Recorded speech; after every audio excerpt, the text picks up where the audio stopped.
We want to first begin with Tacoma Athletic President Jim Merritt. He sends his regrets at not being here, be able to be present tonight, but he does have a video that we're going to see right now. Welcome to the Tribute to Champions. The Tacoma Athletic Commission and the Shanaman Sports Museum are pleased to host this event to recognize Tacoma and Pierce County individuals who have had outstanding sports achievements.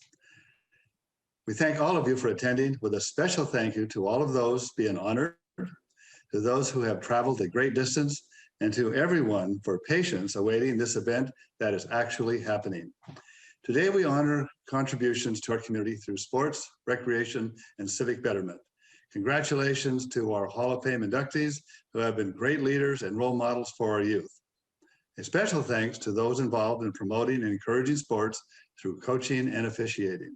Congratulations to our Amateur Athletes of the Year as they become the leaders of tomorrow, and our first family of sports for the positive example on building strong family bonds through sports.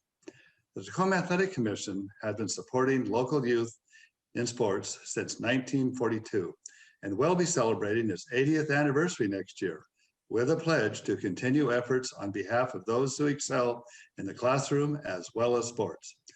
Thank you to our sponsors for their financial support to make this event possible, and to the volunteers who have been working for months to ensure a memorable tribute to champions.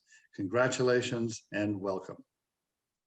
And now we'd like to introduce the past president of the Tacoma Athletic Commission, Sandy Snyder. Hello, good evening. How's everybody doing tonight? Oh, come on. How's everybody doing tonight? There we go. There you go. Thank you all for joining us tonight for what will be a night to remember. My name is Sandy Vinovich Snyder. I'm the past president of the Tacoma Athletic Commission. The TAC has been a part of our community dating back to 1942, recognizing and supporting student athletes and youth sports in Tacoma in Pierce County. I am only the second female to hold that title of president. Yeah, right? That's what I'm talking about. And that's one that I'm very, very proud of. We are in need of new members. We got to keep this organization moving forward, and joining something is something I hope that you all will do, especially those inductees tonight. I am also representing Columbia Bank. Columbia Bank has been a major supporter of the Tacoma Athletic Commission and the After the Year program for over 25 years. And I've had the privilege to actively participate for most of those years. Columbia Bank is your hometown bank, headquartered in downtown Tacoma, and it also grew up in Tacoma, much like a lot of you here today. Tonight is extra special for me, as we are not only recognizing some of my longtime friends, but also my favorite slightly older brother, Mike. As the back-to-back state championship football team of the Mount Tahoma High School,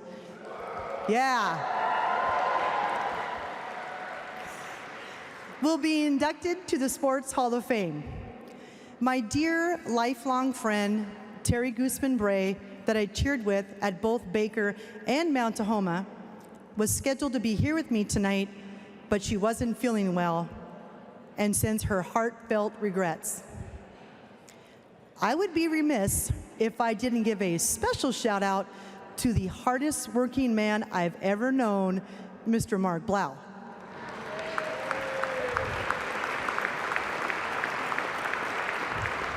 Yeah, let's hear it for Mark Blau. Come on, you can do better than that. There you go.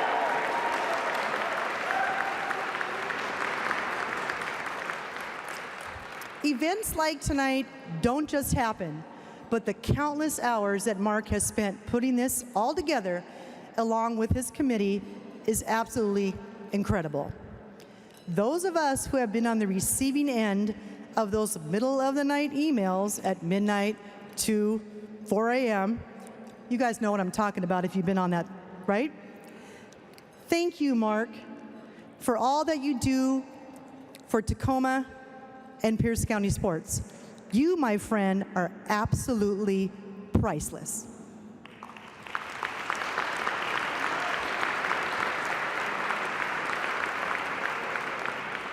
So sit back, socially distance, and enjoy tonight's program. Oh, and lastly, go T-Birds!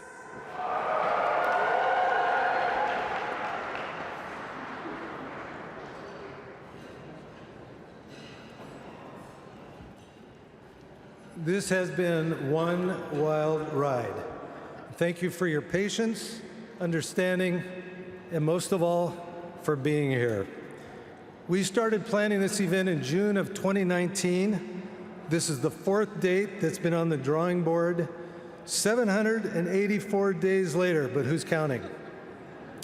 I know one person is for sure, and that is my extremely understanding wife, Cheryl. She's probably out there cringing. The stern looks over the years intensified significantly these last 4 weeks, but she's endured it thanks to golf, gardening, reading, and wine, not necessarily in that order. I need to thank her publicly for all of her support and patience. I also want to thank our committee members who put in a lot of hours over the last 18 months. A big thanks to Janice Forbes, the figure skating director at Sprinkler Recreation Center, for coming on board to help us orchestrate the award presentations, and especially to Colleen Barta, who put the auction together, also rarely says no when it comes to helping put on an event like this. And finally, I'd like to acknowledge the University of Puget Sound men's basketball team and the swimming team for coming tonight to assist. So thank you, Loggers.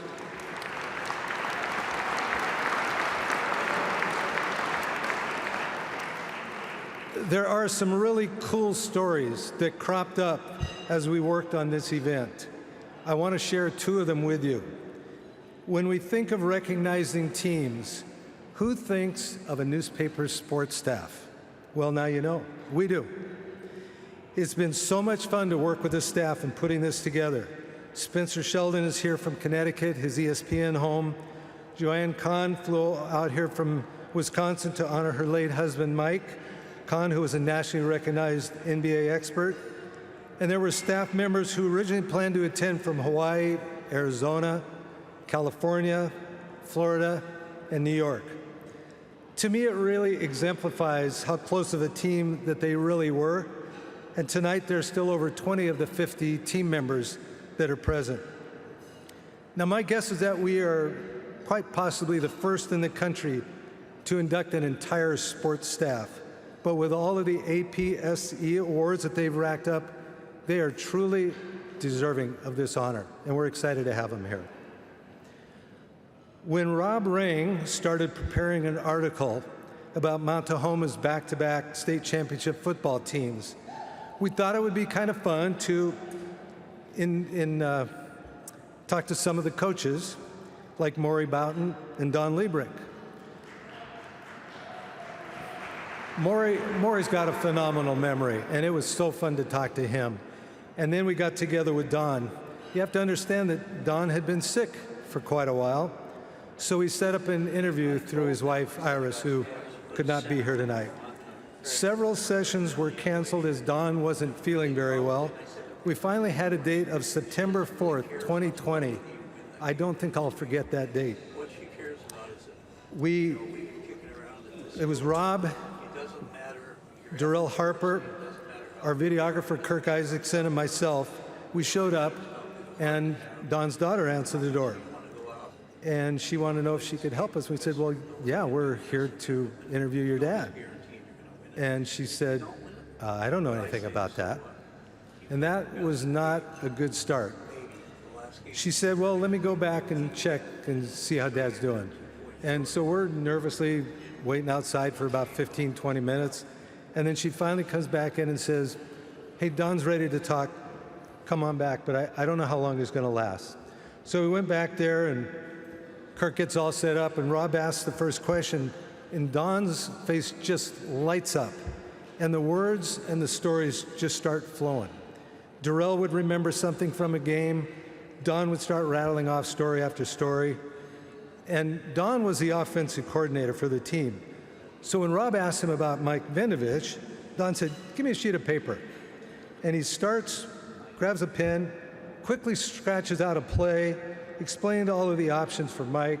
He's just raving about the offense, where they're leading, and about how all of the teammates contributed to Mike's success running the ball. This is the original play that Don drew up. And there's a picture in your program of that play. I don't know why I hang on to this, but for some reason it's just kind of special. I can't throw this away because I can see Don writing up that play. We ended the interview about 10 minutes later, and it was absolutely an incredible afternoon with Don. He was at his best. Coach Liebrick passed away the very next day. That's why we'll never forget that afternoon. Art and I go back to the 70s when I was with the Pierce County Parks and Recreation Department. Art was covering an event for the Tacoma News Tribune Sports Department. So it's a friendship that goes back 45 years. I didn't feel too bad asking him to come out and do a favor and be an MC here. Art's written several books, including Out of Left Field about the Mariners, and he also co-founded Sports Northwest. But most importantly, he is a Mount Tahoma High School grad. So how perfect is it to have a T-Bird up here tonight to honor the school's 79 and 80 championship football teams. And we're fortunate to have Mike Gastineau here as well. Mike emceed a couple of State Sports Hall of Fame banquets with his sidekick, Dave Grosby, when they were on KJR. So he's certainly no stranger to the area, no stranger to an event like this. Besides broadcasting, Mike is also an author, having published Fear No Man this past year. It's a book that tells the inside story of the undefeated and national champion 1991 University of Washington football team. We have an amazing group of individuals here being recognized this evening, in addition to two great sports writers that are going to help celebrate, Art and Mike. Gentlemen, it's all yours, and on behalf of the Tacoma Athletic Commission and the Shanaman Sports Museum, thank you so much for being here.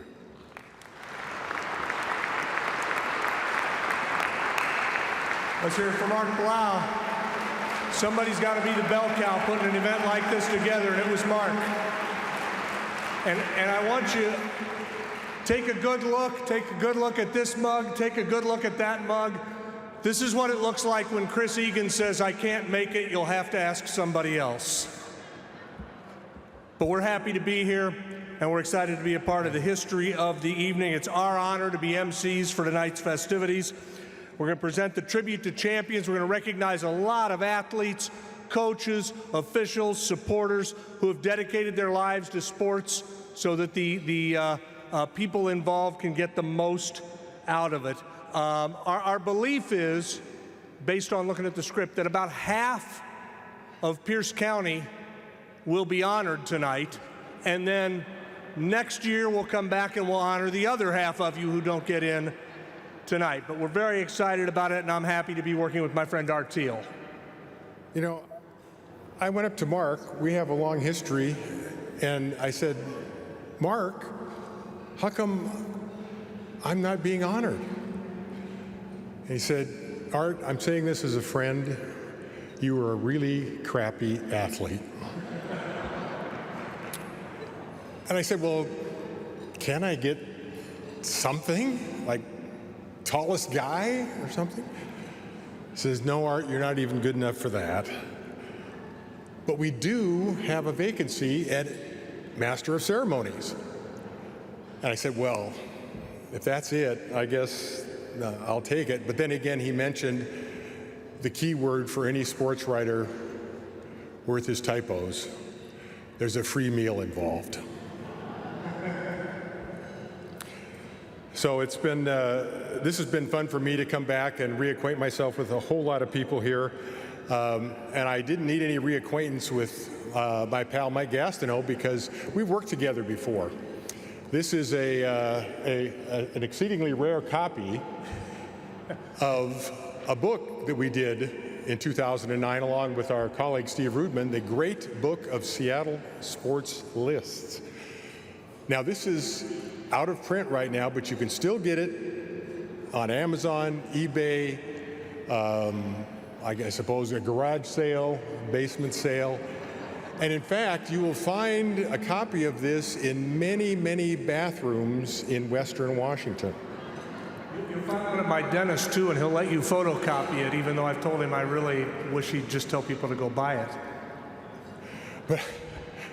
But I really do want to encourage buying this again, but I also want to encourage you to be aware of a brand new book that's coming out by none other than author Mike Gastineau, Fear No Man, about the 1991 University of Washington football team. It's coming out Wednesday. What a convenient time for you to start shopping for Christmas. Mike, explain the book. Thank you, Art, and I would appreciate any support you've got for it. It was a great story. It was a fun story to write, and that's enough about that. We're here to honor a lot of other people, but the book does come out on Wednesday. Before we get to the national anthem and the honorees and all of that, I always like at these events to take a moment. We're all going to have fun tonight. We're having food, we're having drinks, we're going to have some laughs. Let's thank the working people in the house tonight, the cooks, the food runners, the bartenders, the people who set the tables up and are going to take them down. Thank you for your work. You're working hard so we can have fun, and we appreciate it. All right, will you now all please rise for the playing of the national anthem, performed by the Derek Nelson and Family Trio from Olympia, Washington. Hi, we're Derek Nelson and Family, and this is the Star-Spangled Banner. 1, 2, 3. Oh, say can you see by the dawn's early light what so proudly we hailed at the twilight's last gleaming, whose broad stripes and bright stars through the perilous fight o'er the ramparts we watched were so gallantly streaming, and the rocket's red glare, the bombs bursting in air, gave proof through the night that our flag was still there. Oh, say does that star-spangled banner yet wave o'er the land of the free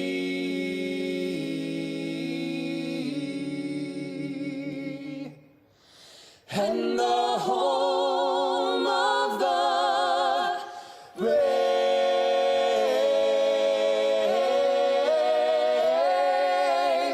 brave.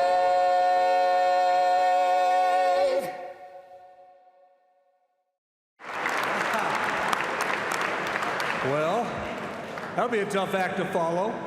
As we get into the program, on a few different occasions, I'll be asking those of you who are getting awards to please go back to the back corner, my left, your right, to that back corner to the staging area so we can get you ready to bring you up to the stage.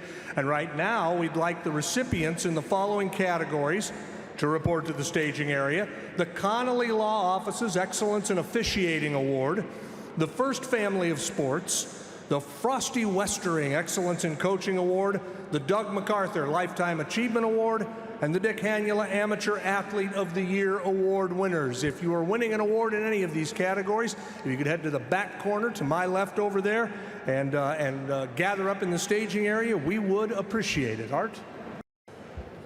So there's a few things we wanted to cover before we get into the program. First of all, we'd like to acknowledge this evening's title sponsor, Connolly Law Offices. Great supporters of many wonderful causes in the community. Our gold sponsors include Quorum for Kids Foundation, Mary Bridge Children's Hospital and Health Network, Domino's, Columbia Bank, the News Tribune, and of course, a big thank you to our silver, bronze, and platinum sponsors whose support is equally appreciated. And to all our sponsors, we are indebted to you for your financial commitment that has enabled this event to become a reality. Thank you all.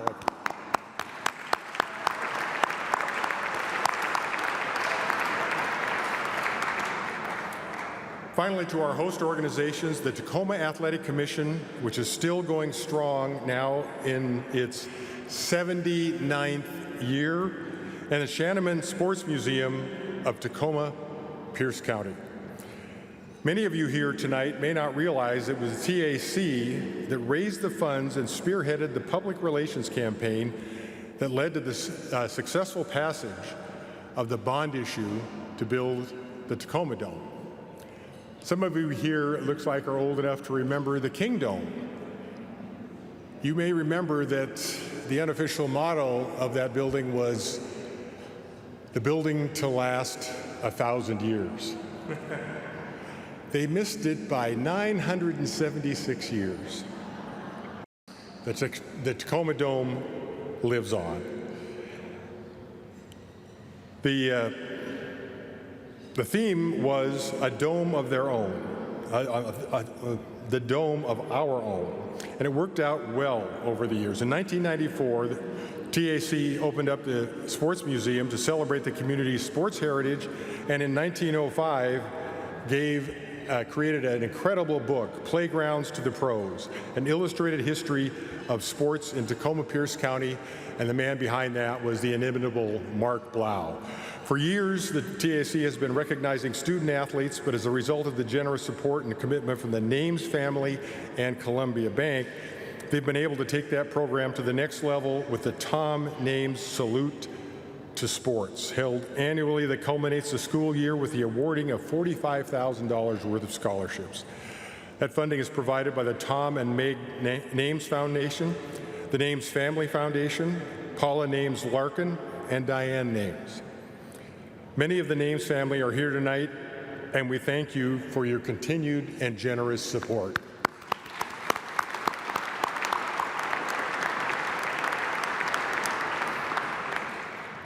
As for the Sports Museum, it was located in the Tacoma Dome for 24 years before being asked to vacate to accommodate some revenue upgrades. The entire collection currently resides in 3 secure temperature-controlled storage units, but fortunately, the site is fully accessible by its website. In the meantime, the museum's board of directors have been searching for a state-of-the-art facility to display a multitude of memorabilia that many of you have contributed.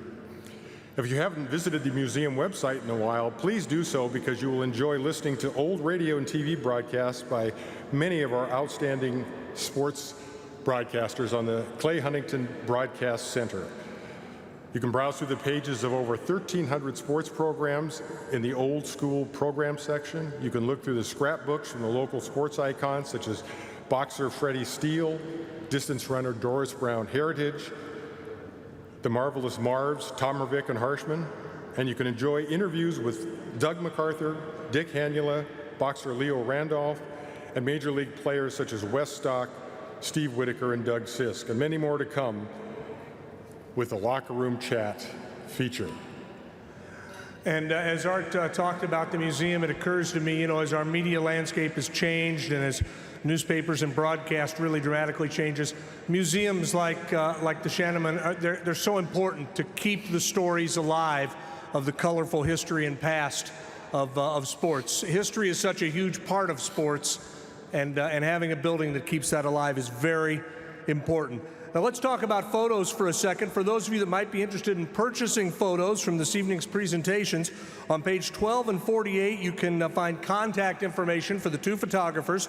Check out their websites in about 2 weeks, maybe sooner, and you can view all the photos taken and purchase them directly from the photographers. So again, supporting people who are doing work here tonight for us. And if you need the Wi-Fi password, maybe to download your new copy of Fear No Man, you can look on page 6 of the program. We have an incredible list of awards and recipients tonight, and we want to keep the program moving and at the same time honor all of the award winners. So our award recipients, as they're being introduced, you'll find little biographies about all of them in the program. You're welcome to follow along there. We'll be giving information as well as the winners come up here and cross the stage. So we want you to not only acknowledge the winners, but know the great stories. And for many of you, these are your friends and your neighbors and people you've known for a while, so you probably do know their stories. We'll get started with our Distinguished Achievement Award recipients. And in the leadoff spot, we'll begin with the Connolly Law Office's Excellence in Officiating Awards. So important right now. I think you've seen in stories, again in the media, it's hard to find good officials right now. It's hard to find people who want to do it. It's a constant challenge to get people involved in officiating. The people we'll honor here are people who have dedicated their lives to it, and it can be a tough, hard, and at times thankless job. We thank all of them. This is the 11th year that Jack Connolly and his office have sponsored the award. His commitment to honoring officials is tremendous, but Jack, a former swimmer and water polo coach, was also equally gracious to have his firm be the title sponsor of the Tribute to Champions. So a round of applause, please, for Jack Connolly as we have him come up to say a few words about the Excellence in Officiating Award. Jack?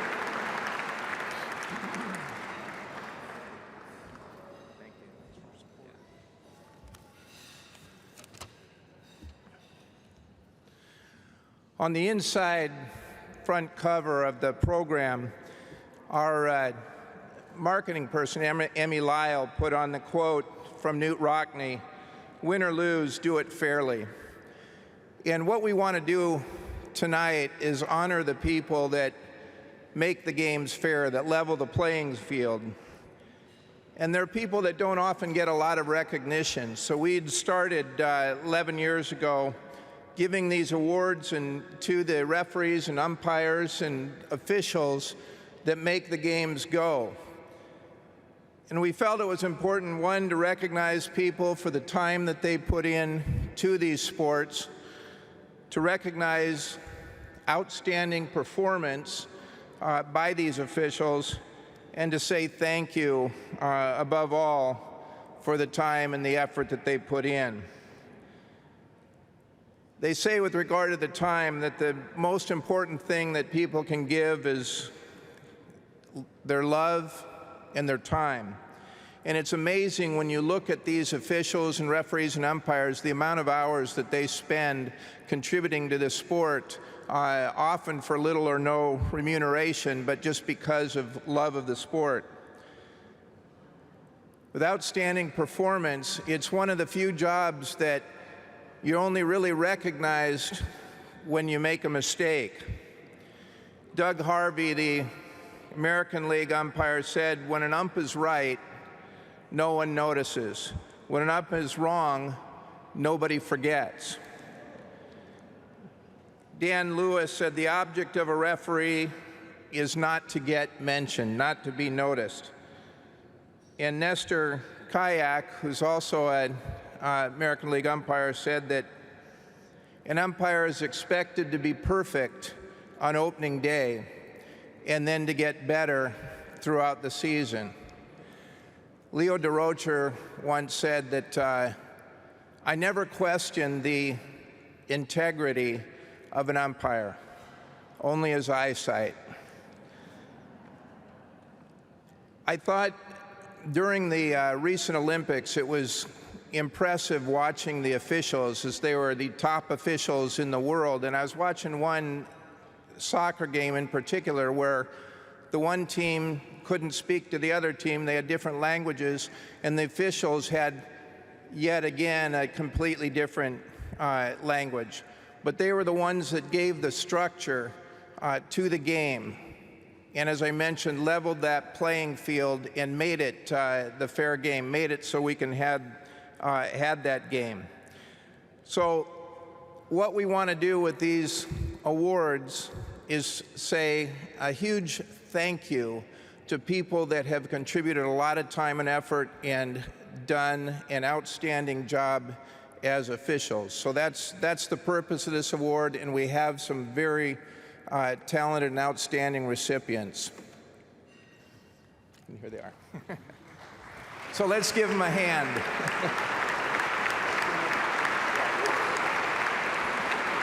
Thank you, Jack. Let's meet this year's recipients of Excellence in Officiating Award, and please hold your applause until all are introduced, or applaud like crazy. Who am I to tell you what to do? That's not my job. Here we go. Number one, Art. Jim Jezak has been umpiring for baseball for the past 23 years, most recently with the Pierce County Umpires Association, but also volunteers considerable time with the Summit Parkland Youth Association as a way to give back to the kids in the Franklin-Pierce School District. He can't be here today. Mike? Larry Berg officiated basketball from 1977 through the 2016 season when he retired after working his final game, which was the 2016 Boys 4A State Championship game. That's going out on top. He worked 7 state high school tournaments in his career, as well as at the community college, NAIA, NCAA D2 and D3 levels. After a brief try at football, he returned to basketball because he noted it doesn't rain in the gym.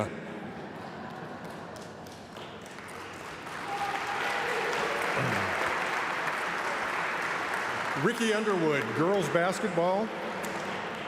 Ricky has refereed basketball for the past 30 years. He joined the Tacoma board in 1993 and has been officiating local girls high school basketball and college basketball ever since. An Army veteran, Ricky has officiated around the world and has refereed numerous state tournament contests as well. Ricky.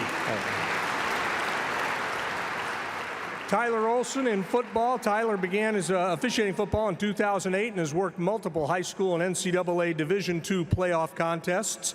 He has organized volunteer officials to referee summer passing camps at the University of Washington for the past 3 years. 2 years ago, he created a podcast that is intended to promote education and support football officiating. That's what I was talking about earlier, perpetuating more officials. Their audience has grown to over 1,600 listeners per week throughout the U.S. Discussions are held on rules, mechanics, philosophy, and fitness. Tyler Olson.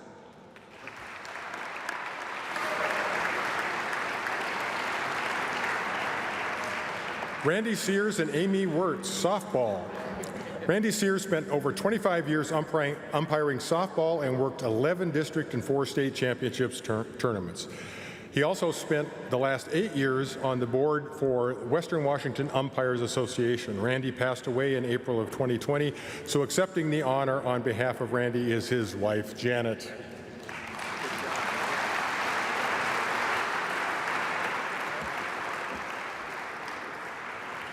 An accomplished multi-sport athlete in high school and college, Amy Wirtz has been a girls basketball official and softball umpire in the Tacoma area for the past 17 years, regularly working local high school leagues and tournaments. Her dedication has been rewarded by working several state high school softball championship tournaments in her career. Congratulations, Amy.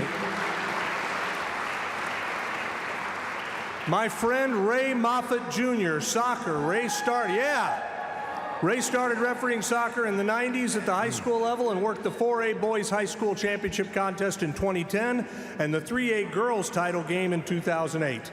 In 2014, he worked the NCAA Division III Men's National Championship. In addition to officiating several local high school tournaments, Ray also worked for the Tacoma-Pierce County Junior Soccer Club for 19 years.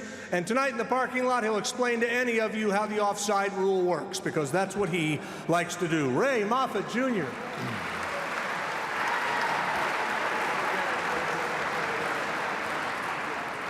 Joanne Flum.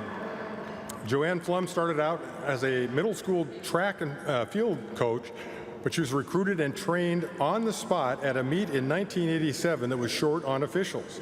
She's been working both local and junior high and high school cross-country and track events ever since, and has added the University of Washington meets to her repertoire.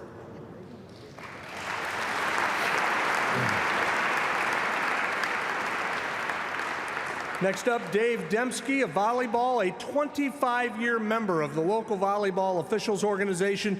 Dave Dembski has officiated top 4A matches in the area, along with NCAA, D2, D3, NAIA, and community college matches. He's earned 6 state high school tournament assignments over the years. He was also an active U.S. referee for club volleyball in Washington and promoted numerous summer grass tournaments before beach volleyball took over. Dave Dembski.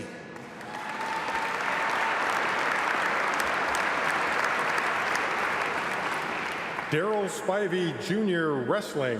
Daryl Spivey is passionate about officiating wrestling as his 40 years on the mat will attest. He served as a board member for the Western Washington Wrestling Association, earned their Most Improved Official honor 3 times, and was selected to work at the 2018-19 State High School Tournament. Daryl Spivey. Keep it going for all of our winners tonight in the officials category. Thank you so much for the hard work you do. As Jack said, you're only noticed when you're not noticed, or something like that. He said it more eloquently than me. We would like all of the Hall of Fame honorees in the following categories to please report to the staging area in the back corner. Administrators, coaches, officials, trainers, and those individuals being honored for their accomplishments in baseball, boxing, and basketball, including the Plywood Tacoma team, legendary Plywood Tacoma AAU team. If you'd all gather in the back corner, please, and begin the staging process for our next series of awards. Now up next is the First Family of Sports Award, which recognizes the contributions of parents, foster parents, or guardians who instill and help maintain the athlete's successes. On the stage to assist presenting this award is Aiden Cornell, the daughter of Clint and Diane Names. The Names family won the award in 2007, and take out a moment to check out the list of winners on page 14 for the past 15 years, as you can see on how talented they were in their fields and courts. So tonight we honor and recognize the Heinrich family. Coach, Irene, Jack, Patricia, Margaret, Dennis, and Kathleen. Now, this is the 15th year we've been honoring a first family of sports, or at least that's what we thought when we first began the process. But a surprising revelation discovered thanks to, appropriately, a photo in the pages of the News Tribune. Still getting it done down here in Tacoma. They found a photo in the sports section of the Tribune from January 21st, 1972, in which the Heinrichs were announced as the first family of sports in what was described at the time as the newest category as part of the annual Tacoma-Pierce County Sports Hall of Fame banquet. So to prove it, I think they've got the article maybe on the screen up there. It's one of the plaques received that evening. The Heinrich family, we apologize for the oversight. We thought we were honoring you for the first time tonight. As it turns out, we're honoring you for the second time for the same award. And it just goes to show you how smart the TAC was to think of honoring families in the first place. This is actually tonight the 50th anniversary of when the Heinrich family was first honored.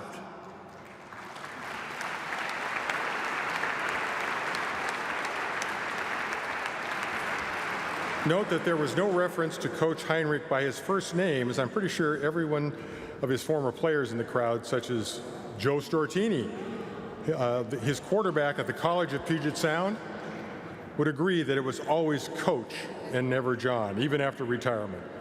If we rattled off the many accomplishments, we'd be here all night. So I would encourage you to read about them in your program, but here's a quick summary. Coach John, a 3-sport standout in high school and college, and a coach at those levels for 5 decades. He won 9 City League football titles, 2 state titles while coaching at his alma mater stadium. He was an educator, an athletic director, and a college football official.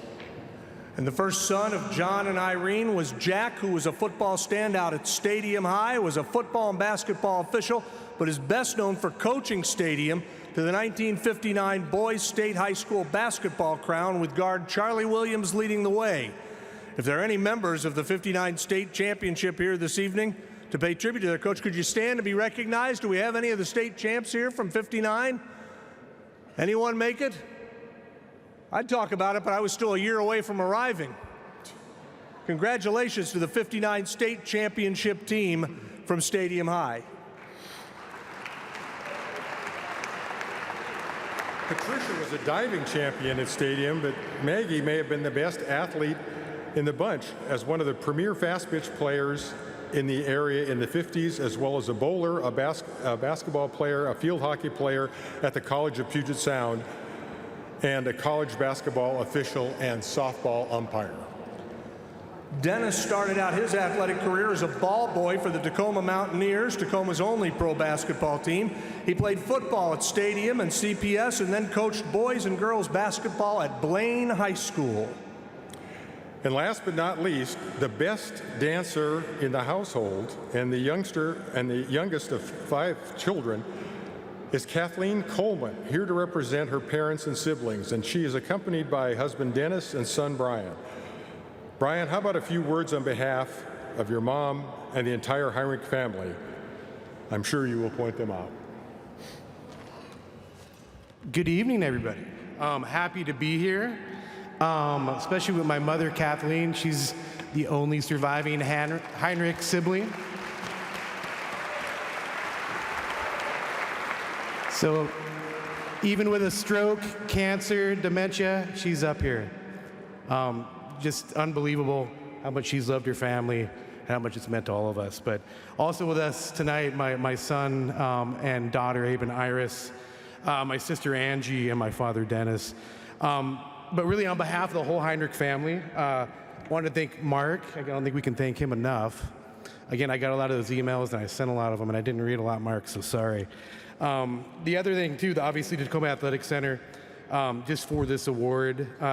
It's amazing, again, to continue to get remembered and recognized. Obviously, the Heinrich family has won so many awards, but I think the one big thing from my perspective, I'm the youngest cousin of 14 Heinrichs.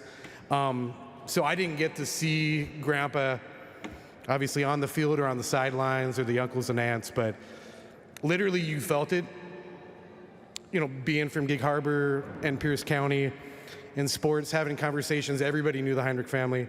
And it was special, right? You could just feel that energy that Grandpa brought and the whole family brought. So with that, I think the incredible thing is the Heinrichs were not only athletes, but most notably, they were coaches and teachers. So I think the true legacy is really that positive impact they've made to the community and countless student athletes across Tacoma, Pierce County, and the Northwest. So again, I asked my mom yesterday, I said, what's the one thing that you remember about your family and really the legacy of the Heinrich family? And she just said, we won all the time.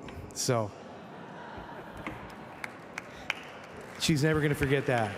That's the only metric that counts. So I don't want to go into every family member. I just definitely want to thank a lot of the cousins as well that gave some of this information. Obviously, Grandpa John, or the grandkids called him Papa John, the legend, right? That's the way I've always looked at him. But 51-year coaching career. I think he's won every award out there, from officiating, coaching, you name it. I think probably the most notable, the NAIA College Hall of Fame. But again, his wife Irene as well. They met actually in 1920s at the Central Normal College, and she was a dancer, obviously a huge part of the family. Uncle Jack, coaching at Stadium, TCC. I think he was probably the one person that didn't want the accolades, but we talked about the 59 Stadium Championship. My Aunt Pat was the diver of the group and swimmer of the group. My Aunt Maggie, I think she was always known as the best athlete of the family. I think she started at softball. I thought it was 14. I learned it was 12. Just unbelievable athlete. Again, my Uncle Dennis, again, a UPS football player, Army football player, and then finished his career actually under Grandpa Heinrich. And then, again, my mother as well. She was the fastest, always the fastest. Played on a lot of Maggie's teams, softball teams, bowling teams, and she's still fast enough for me. So again, thank you, everybody. We really appreciate the word. Have a great night.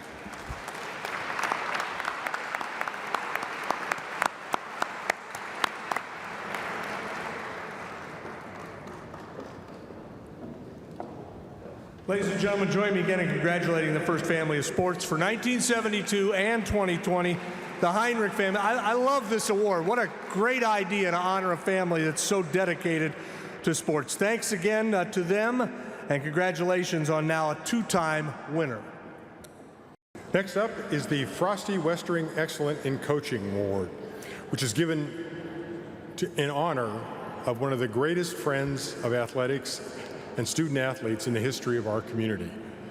I can testify myself of having been in Frosty's presence, and somebody said, "Go ahead, Art, I'll give you $1,000 if you can get a cynical word out of Frosty Westering." So he wasn't using them, and I've been using them in my career ever since.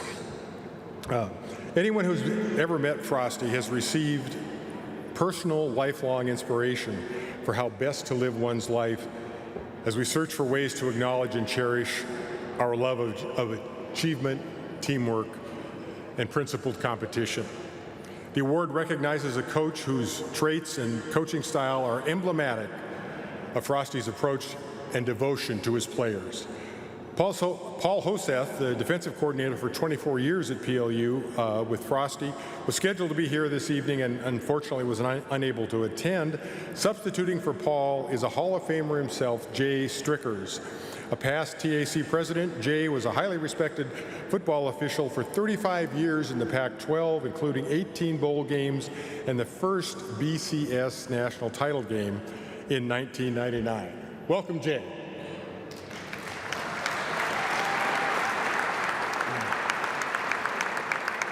It's very exciting to be associated with anything that has Frosty's name on it. Coach Westering was, as Art said, I didn't play for him. I just knew him as a media guy, but he was a force of nature. Our first recipient of the Frosty Westering Excellence in Coaching Award is Don Gustafson, coach of the girls golf team at Life Christian Academy. Don is a guy, a coach who wholeheartedly loves kids, loves being around them, loves youthful enthusiasm, but also, it says here, takes pride in offering them the perspective of a wise old owl. Wise old owl. Those are good to have. When he speaks tonight, you'll realize he has endless energy. It's hard to not enjoy his coaching style. Gus started coaching baseball and basketball at Life Christian Academy in the mid-90s.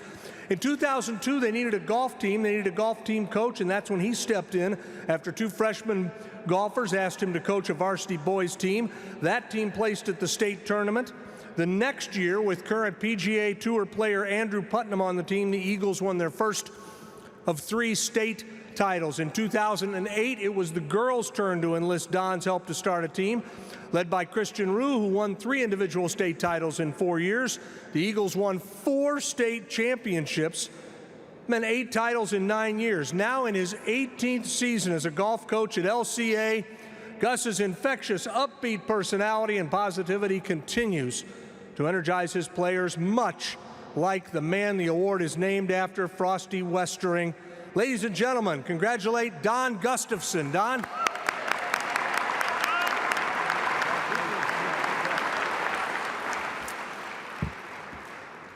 Well, first I want to thank the Tacoma Athletic Commission committee that voted me on for this award. To be awarded an award for Frosty Westering is quite an honor. He was a role model of mine. I also want to thank Life Christian Academy, where I've been a volunteer for 26 years. They gave me the opportunity to be a coach. A couple young men came to me and asked to coach a golf team in 2002, and somehow I accepted, and I'm still coaching that crazy game. But I want to just thank God for the opportunity to be at a school like Life Christian Academy. I want to thank for this wonderful award, and I'll honor it for the rest of my life. Thank you so much.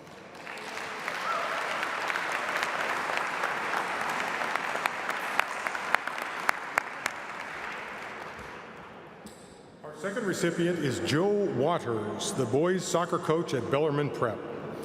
In the 27 years that Joe Waters has been coaching the Bellarmine boys soccer team, they have amassed 25 league titles, attended 19 state tournaments, won 2 state crowns, were even named the national champions by the National Soccer Coaches Association in 2004. During the same time, he has also garnered Coach of the Year recognition at every level of competition. Many of you probably remember Joe's hard-nosed play for the Tacoma Stars in the middle 80s. But rather than return to his home in Ireland, he has become one of our adopted sons. Besides coaching the Tacoma Stars, he has also spent 4 years as the coach of the PLU men's team and also coached the Gig Harbor High School girls team. And since 2003, he's done double duty at Bellarmine, coaching both boys and girls. It's in his blood, and the community is richer for having his friendly fire on the pitch year-round. Joe Waters.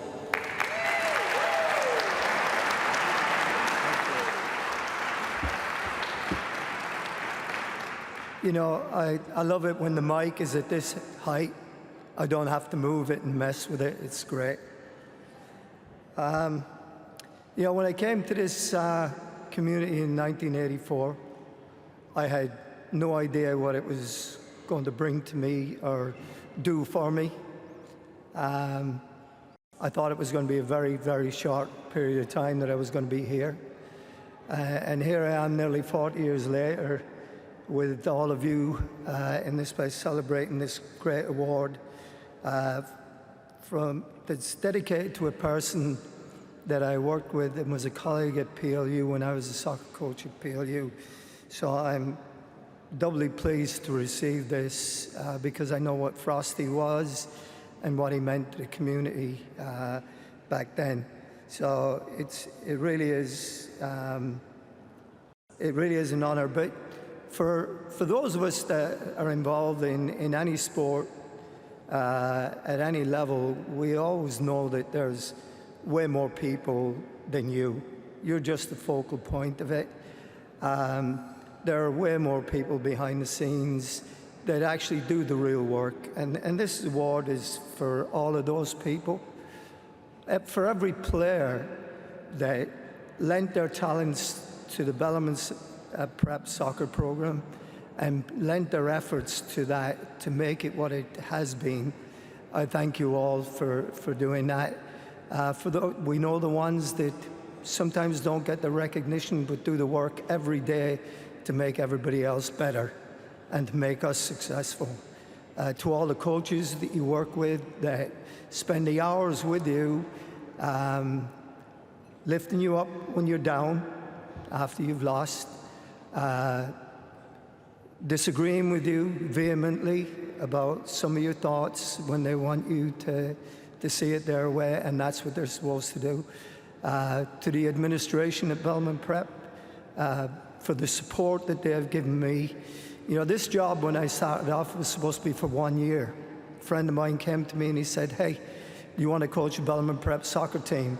He said, "But it's only for a year. I'm coming back next year, and I'm going to take back over." 29 years later, he still hasn't come back. I'm glad that he didn't, because I wouldn't have missed this journey for anything in the world. So thanks to everybody. Thanks to the TAC for putting this event on.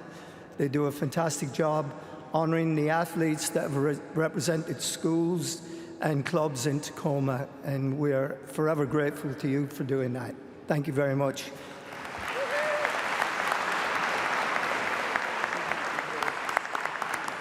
Joe Waters, ladies and gentlemen. All right, the Doug MacArthur Lifetime Achievement Award recognizes an individual who captures the true passion for athletics, just as Doug has personified throughout his life. For those of you who knew Doug, or rather know Doug, he has served our community for over 60 years as an athlete, a coach, an athletic supervisor, a promoter, a poet, an author, a broadcaster, and sports writer. Don't hold those last two against him. And continues to be an advocate for sports, and more sports in the community, which is why this award is so appropriately named after him. Let's sit back and enjoy a message from Doug MacArthur on the video screens. Hi, I'm Doug MacArthur, and I'm honored to present a TAC award in my name.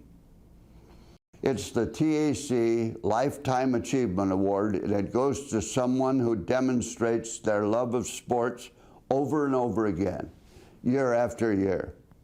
I've had a lifetime of sports, and I truly appreciate it when I see others who are recognized for their love of the games. Sports have always been a big part of my life. I played, I coached, I umpired. Best of all, every job I ever had something to do with sports. My first was that as sports director of KTAC Radio, and it was sports morning, noon, and night.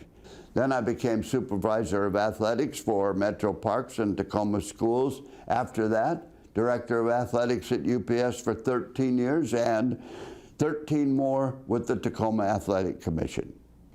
You probably have guessed by now, but sports have been very good to me, and I'm grateful and appreciative. My lifetime has been a ball. I hope this Achievement Award inspires someone else to be involved for a lifetime of their own in sports, sports, and more sports.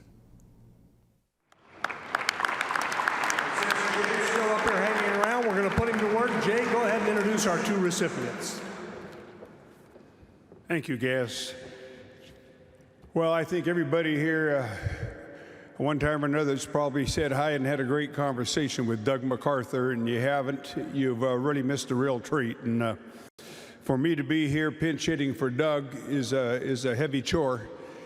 We just love him with all of our heart. We'll always keep Doug and Big R in our thoughts, and they'll always be with us.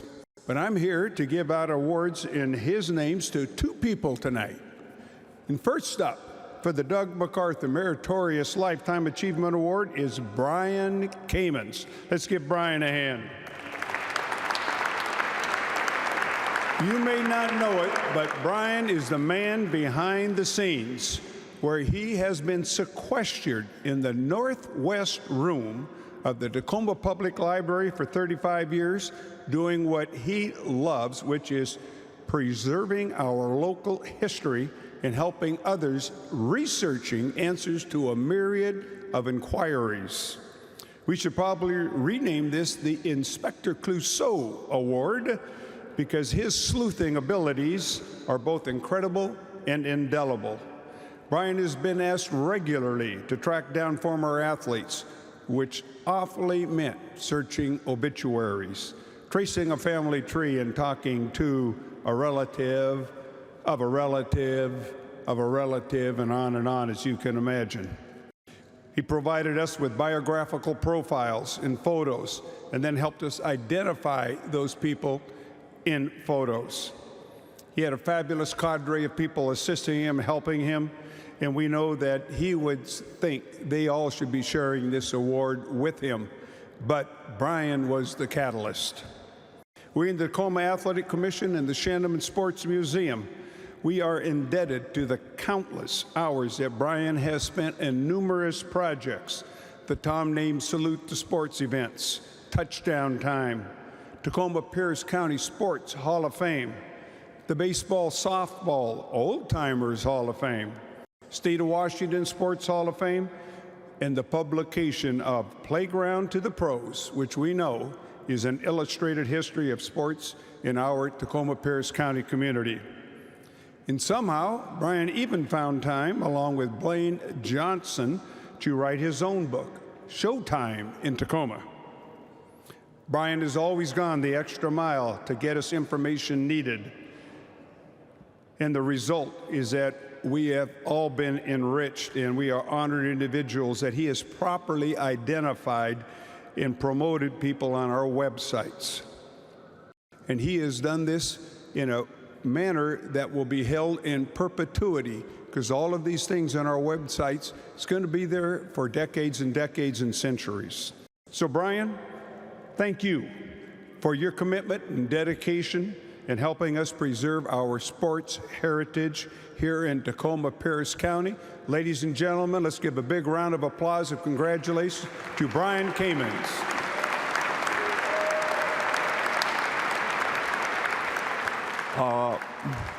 I'm greatly honored, I'm humbled, and all I can say is I love this town.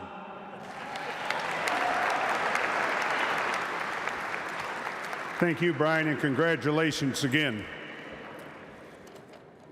Well, now it's equally my pleasure to say a few words about a colleague of mine, and I think of all of us.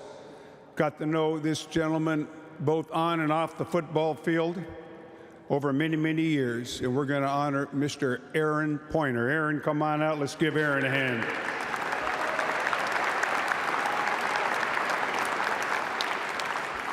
If you read our Tacoma News Tribune or our News Tribune this past week, you got a really good rundown on Aaron. I'm going to highlight a few of his accomplishments. He served as a recreation supervisor for Pierce County Parks and Rec for 29 years. Spent 18 years on the park board, Metro Parks here in Tacoma.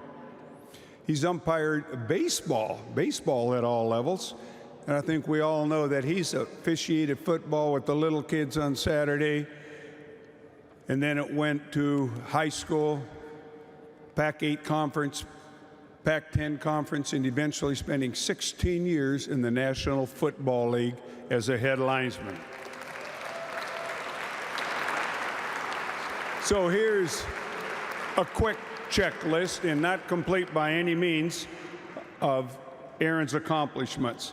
He played for the Houston Colt 45 Major League Baseball team. Now, this was a precursor to the Houston Astros. Check that box. He played for the Tacoma Cubs in 1969 when our team was PCL champs. Check that box. He is the last living member of professional baseball to hit for 400, over 400 in a season. Check that box. He played on an all-rookie, got to think, all-rookie lineup, the first one ever to start in Major League Baseball. Check that box for Aaron. And as I know, and all of our officials out here know, Aaron was also the first African-American to be a white hat referee in the Pac-10 conference. Now, we all know that he is a brother of the Pointer sisters, and oftentimes we call Aaron the Pointer brother, but wonderful. And probably most of all, Aaron's been married to 58 years to his lovely and gracious wife, Leona.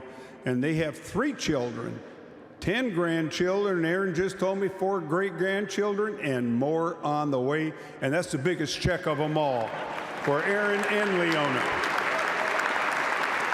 So please join me in congratulating our own Aaron Pointer for receiving this award in Doug MacArthur's name. Aaron Pointer.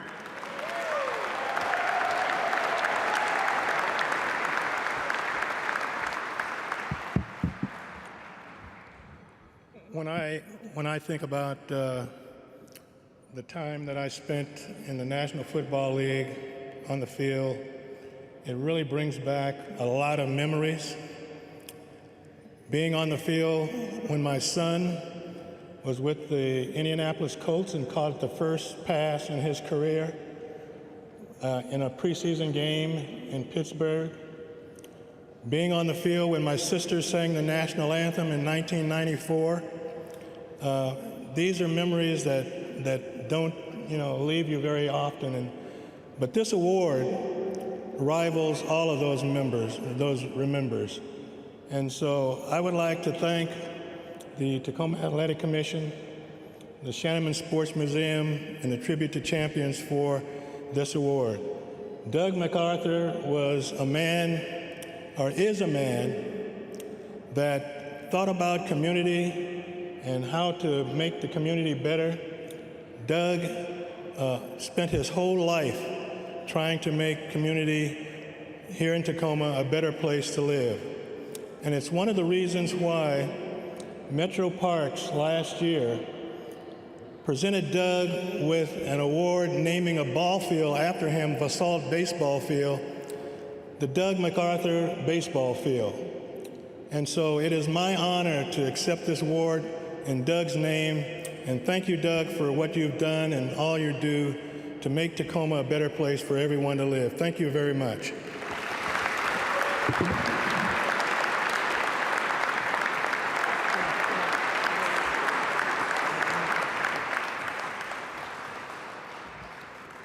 Aaron Pointer, how about that? You know, you could give him an award for being married 58 years and having the Pointer Sisters as actual sisters. That had been enough. Then he goes out and does all that other stuff. Wow, what a life lived. Okay, we would like, and this is an award coming up in just a few minutes. I'll talk slow because sometimes by this time of the night they may need me to talk slow. The News Tribune sports team, please report to the staging area. Your moment in the sun is just minutes away. The Dick Hanula Award is given to the top male and female amateur athletes in or from Tacoma-Pierce County during the past year. It's one of TAC's oldest awards, first instituted in 1988, and here we are 33 years later, still honoring these great athletes. So be sure to take a look at the list of the past winners on page 28 in the program, as it is indeed an impressive list of recipients. Dick, who will turn 93 on September 19th, is still going strong, but he's definitely a man of few but pertinent words. So he has taped a message for us to listen to. The Tacoma Athletic Commission instituted the Amateur Athlete of the Year Award in 1987. I'm Dick Hanula and was so honored by TAC to have the award named after me. In recognizing the best amateur athletes of Tacoma-Pierce County, it also is recognizing and encouraging all amateur athletes in our area. Amateur athletes train and compete for the best of reasons, the love of the sport and the love of competition. I coached thousands of athletes in the sport of swimming over my lifetime. These athletes sacrificed a great amount of time and effort to succeed, and that effort was both physical and mental. Sports represent a great arena to test and prepare for life's challenges, the ability to adjust to both the winning and the losing. Success and failures are arguably best learned in athletics. Failure is essential in the learning process, and I believe amateur athletics present the greatest opportunities for these life lessons. Congratulations to all Tacoma-Pierce County athletes, and a special congratulations to this year's winners. For the 2019-2020 season, the Dick Hanula Amateur Female Athlete of the Year Award goes to Morgan Weaver. A Curtis High and soon-to-be Washington State University grad, Morgan Weaver is a two-time recipient of the award. She won it in 2016 as well. She's an accomplished soccer player for the Vikings and then took it to the next level at Washington State. Her senior year, she led the Cougars with 15 of her team's 44 goals and led them to the NCAA Finals Challenge Cup, where they lost to number 2 North Carolina in the semifinals. Now a member of the U.S. national team and the number 2 overall pick by the Portland Thorns of the National Women's Soccer League. The Stars certainly have aligned for a brilliant future for Morgan. And this Sunday, August 29th at 4 o'clock in the afternoon at Lumen Field up in Seattle, Portland takes on the Reign FC. It's a doubleheader. The Sounders and the Timbers will play later. It's the first time they've done something like that, and Morgan will be back in her home area showing off her skills. Here's a brief video message from our winner, Morgan Weaver. Hi, Morgan Weaver here, and I am very honored to have won the Dick Hanula Amateur Athlete of the Year Award. I can't even put into words how I feel about it. I'm very thankful. I couldn't have done it with my friends and family that have supported me along the way. Also, thank you to everyone that has put on this amazing event. I wish I could be there tonight. Obviously, with COVID and everything, season's still going on, I had to stay in Portland. But thank you so much to everyone, and I wish everyone the best of luck, and thank you again. Accepting the award tonight on behalf of his high school coach is Jeff Edwards, a 1970 Wilson, now Silas, high school grad who won 3 events at the 1970 state meet and earned high school All-American status that same year. Thank you.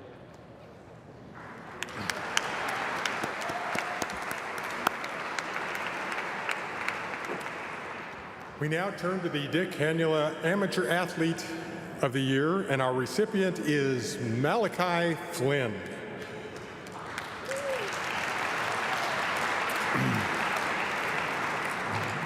In March 2020, Malachi Flynn, a Bellarmine grad, was on the final candidate list for both the John Wooden Award, which honors the best performer in NCAA Division I basketball, and the Basketball Hall of Fame's Bob Cousy Point Guard of the Year Award.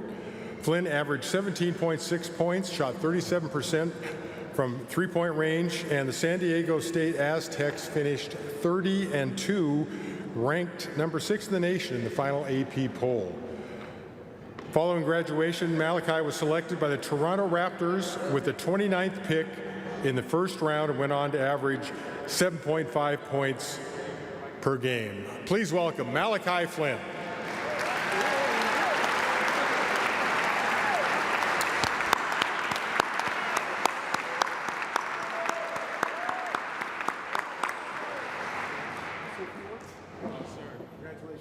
Oh man, they didn't prepare me for this, but my mom told me I wasn't gonna have to speak.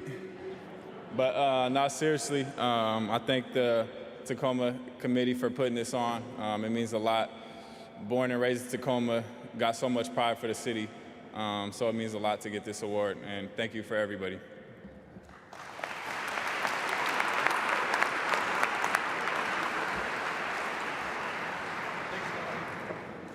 Thanks, Jeff, and thanks, Malachi. Congratulations to both of you. And tonight is all about recognizing individuals, and let's take a quick look at two individuals. One is a coach, and one is an administrator who have worked tirelessly in the Pacific Northwest, and we wanted to recognize their efforts. Leslie Gallimore, the University of Washington's women's soccer coach, ended her legendary career after 26 years at the helm. She recently retired, 270 wins, 15 NCAA tournament appearances, and the longest tenured head coach in the Pac-12. Leslie, congratulations on an outstanding career, and thanks for being here to honor some former players.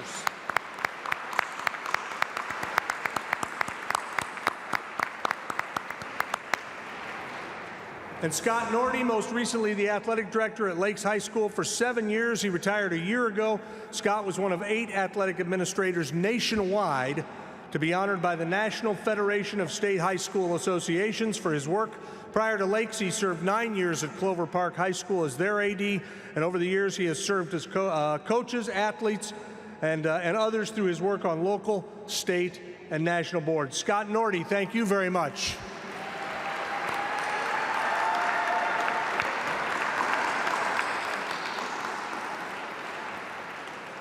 Leslie and Scott have devoted endless energy and countless hours to their professions. And the TAC wants to say thanks to you both for a job well done, and their orders are for you to go find a sandbox, play in it, and relax a little bit. Congratulations on wonderful careers helping athletes. And now we move to the State of Washington Sports Hall of Fame presentation. You've heard us mention Clay Huntington's name a number of times this evening, and it's no wonder because when it comes to sports, he has left a lasting impression. A charter member of the TAC in 1942, Tacoma Tigers baseball and Tacoma Rockets hockey broadcaster in the 40s and 50s, the creator of both the state and Tacoma-Pierce County Halls of Fame, and the owner of radio station KLAY, that was committed to airing local high school sports and college games for decades. Well, sit back and enjoy this video highlighting the newest member of the State of Washington Sports Hall of Fame. When 35-year-old Clay Huntington came up with the idea for the Tacoma-Pierce County Sports Hall of Fame in 1957 and the State of Washington Sports Hall of Fame 3 years later, who would have thought that recognizing individuals for their athletic accomplishments would be the foundation over 60 years later for the tribute to champions? Yet here we are in the Tacoma Dome, a house that the Tacoma Athletic Commission played a key role in becoming a reality, celebrating so many aspects of our community's sports history. So let's relive some memorable moments of this year's Hall of Fame class of 2020. Every organization needs effective leadership to provide guidance in helping teams achieve their goals and be successful, and our first 4 honorees have done so with class and dignity as administrators in their chosen field. And several were crazy enough to coach as well. Go figure. Robin Hamilton's 32 years at the University of Puget Sound included 22 as the head softball coach, while racking up 455 wins and leading the Loggers to 2 national championships. Along the way, she found time to serve as the sports media relations director at UPS, and for the last 16 years of her career as the assistant AD. Hamilton also worked for the Atlanta and Sydney, Australia Olympic Committees, 3 NCAA Division I women's and 2 men's Final Four championships. She didn't just practically live in the fieldhouse, she did live in the fieldhouse. A Lakes High School grad who won the 1981 State Amateur Golf Championship and twice won the Tacoma City Amateur, John Bodenhammer helped the BYU Cougars win the 1981 NCAA Team Championship and became the Cougars team captain as a senior. He then oversaw the Pacific Northwest Golf Association and subsequently the Pacific Coast Golf Championships. Currently the Senior Managing Director of Championships for the United States Golf Association, Bodenhammer oversees the USGA's 4 Open Championships, its dozen Amateur Championships, and he has been an official for 10 U.S. Opens, 9 Masters tournaments, and 8 British Opens. To get a good night's sleep, John counts golf balls, not sheep. Frank Colarusso spent 9 seasons with the Tacoma Tigers Baseball Club as Director of Marketing, Assistant General Manager, and finally as General Manager from 1992 through 94. Twice Frank earned the Larry McPhail Promotional Award in the Pacific Coast League. Among the unique promotions he helped create, the first Turn Back the Clock promotion when the Tigers wore authentic uniforms from the 1904 Tacoma Tigers, and baseball card shows with major leaguers as autograph guests. Another memorable promo was the Uncle Stan Wants You at Cheney for July 3rd, which made national headlines in the sporting news. Colarusso also served as general manager and vice president of marketing for the Tacoma SaberCats hockey team. He won Marketing Executive of the Year in both the PCL and the West Coast Hockey League in his career, and received the Dill Howell Award presented by the Tacoma-Pierce County Baseball Softball Old Timers Association. A member of the Tacoma Sports Commission that helped raise funds to help keep the high school football championship here in the Tacoma Dome, to serving as president of the Furcrest Golf Club, Frank's affable personality has endeared him to many in the athletic and philanthropic worlds, and rightly so. On the road again, just can't wait to get on the road again. On the Road Again would be a good theme song for Carl Benson, whose travels have taken him all over the country. Following 2 seasons playing baseball at Boise State and another 2 coaching there, Carl then migrated to Lakewood, where he coached baseball at Fort Steilacoom Community College for 6 years and was the school's first full-time athletic director as well. He then joined the NCAA staff, where he was subsequently promoted to Director of Championships in 1998, supervising 8 assistant directors in their administration of 68 NCAA championships. During his career, Benson also served as commissioner of the Mid-American, Western Athletic, and Sun Belt conferences, and spent 5 years on the NCAA Men's Basketball Committee as well. Career highlights? Pretty easy. Being on the sideline of the 2007 Fiesta Bowl as the WAC commish, and Boise State alum when the Broncos beat Oklahoma on the famous Statue of Liberty play. And as the Seattle Mariners batting practice pitcher for 6 seasons. In fact, he threw BP to Gaylord Perry on the night he won his 300th game. Good. He's got it. It's over. Gaylord has 300. If the name Benson sounds familiar, well, he joins longtime PLU tennis coach and his brother Mike in the Hall of Fame. Most of the coaches in this next group are probably very thankful that for the most part they didn't have to put up with the overbearing parents wanting their children to specialize in one sport starting at age 3, or dealing with the insane college recruiting business. No need to feel too sorry for them, though, so let's meet our 2020 Hall of Fame coaches. Rick Barnhart was the mound ace for the University of Puget Sound Loggers in the mid-'70s, where he earned all NORPAC honors and finished with a 41-2 pitching record, which led to being drafted by the Cleveland Indians. Following 3 seasons in the minors, Rick returned to Tacoma, coached baseball and basketball at Fort Steilacoom Community College, before doing the same at Bellarmine Prep starting in 1984. He is just wrapping up his 36th year as the Lions head coach and is closing in on his 400th career coaching win. A longtime coach with the Tacoma-Pierce County Japan Sister City Baseball Exchange, Rick also coached the only player in the history of Pierce County to reach the majors after signing as a high school draft pick, John Lester. It can't be easy following in the footsteps of Hall of Fame coach Marv Harshman, but son Dave enjoyed an extensive coaching career following graduation from Washington State, where he earned letters in both basketball and baseball. A road warrior with coaching gigs at Pacific Lutheran, Iowa State, and Nebraska, among others. Two highlights included assistant coach at Michigan State when Magic Johnson led the team to the NCAA crown in 1979, followed by 3 seasons with the Seattle Supersonics, assisting coach Lenny Wilkins. An honorable mention McDonald's All-American at Puyallup High School, Jerry Williams took his game to the University of Puget Sound, where he led the Loggers in scoring 3 of his 4 seasons and finished with over 1,000 points in his career. He must have paid attention to Hall of Fame coach Don Zeck as he spent 19 years at Cascade Christian School, where his girls' teams made 2 trips to state, and his boys' teams went 12 out of 17 years, picking up 2 state championships and 299 wins before retiring. During Don Clegg's 29 years as head football coach at Wilson High School, the Rams made the state playoff quarterfinals 4 times, divisional playoffs 6 times, and were the 4A state runners-up in 1998. A member of the Washington State Coaches Hall of Fame, 32 of Clegg's players enjoyed collegiate careers, and 5 went on to play in the NFL, including the Trufant brothers, Marcus, Isaiah, and Desmond, as well as Larry Stevens and Xavier Cooper. As Don so aptly put it, the unwavering support of my daughter Karen and my departed wife Debbie allowed and gave me the opportunity to live a dream. I hope that I made some small impact on someone's life, just as the other fine coaches I have met who've helped me through the years have done for me. A Lincoln High grad, where he was the #1 golfer on the school team, John Rudy started caddying at the Fircrest Golf Club and Tacoma Country and Golf Club, and in 1941 he opened the Tacoma Golf Range with noted pro Charles Congdon.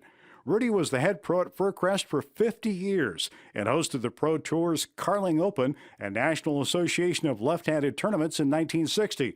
John competed in the 1946 PGA Championship, 2 Hudson Cups, and numerous Pro Tour events. But perhaps the biggest accolade came from legendary Ken Still, who said of him, "He's a very big influence on my career. He's the one who started the fire. He was a professional's professional." High praise and well-deserved. Following 4 years on the men's gymnastics team at Washington State University, Brad Lone started his coaching career with the Puget Sound School of Gymnastics and spent almost 40 years as the school's owner and head coach. Lone has coached 7 national all-around champions in Junior Olympics, international elite levels, and the NCAA.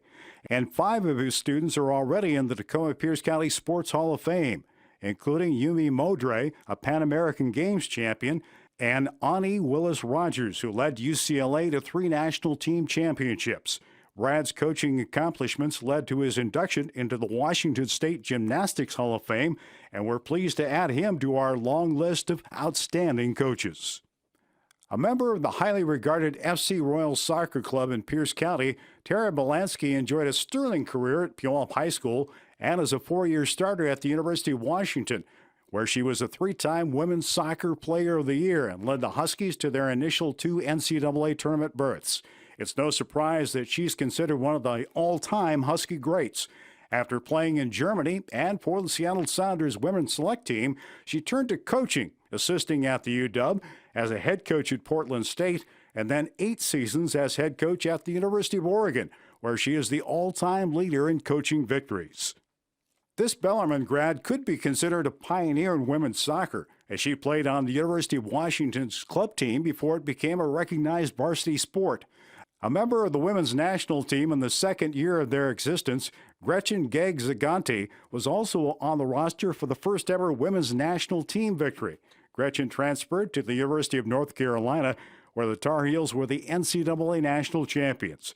After playing in the first professional women's league, which was in Japan, Gretchen has been coaching since 1994 with clubs at all levels from collegiate to professional. Brian Van Blomestein had the Midas touch when it came to soccer coaching excellence, with 32 state championships, 4 regional titles, and 2 national crowns to his credit.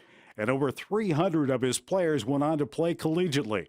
Upon his move from South Africa to the Pacific Northwest, Brian coached the FC Royals, one of the nation's premier soccer clubs, for 27 years. Brian also helped organize the FC United Boys Club and coached them for 4 years as well. His dedication to youth soccer in Pierce County has been nothing short of golden.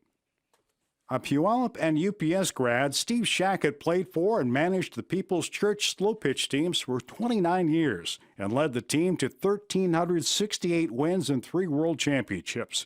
Traveling and playing for the best teams throughout the U.S., this powerhouse team also won 19 state tournaments and over 160 invitational tourneys, which led to his induction into the state and national USSSA Hall of Fame as well.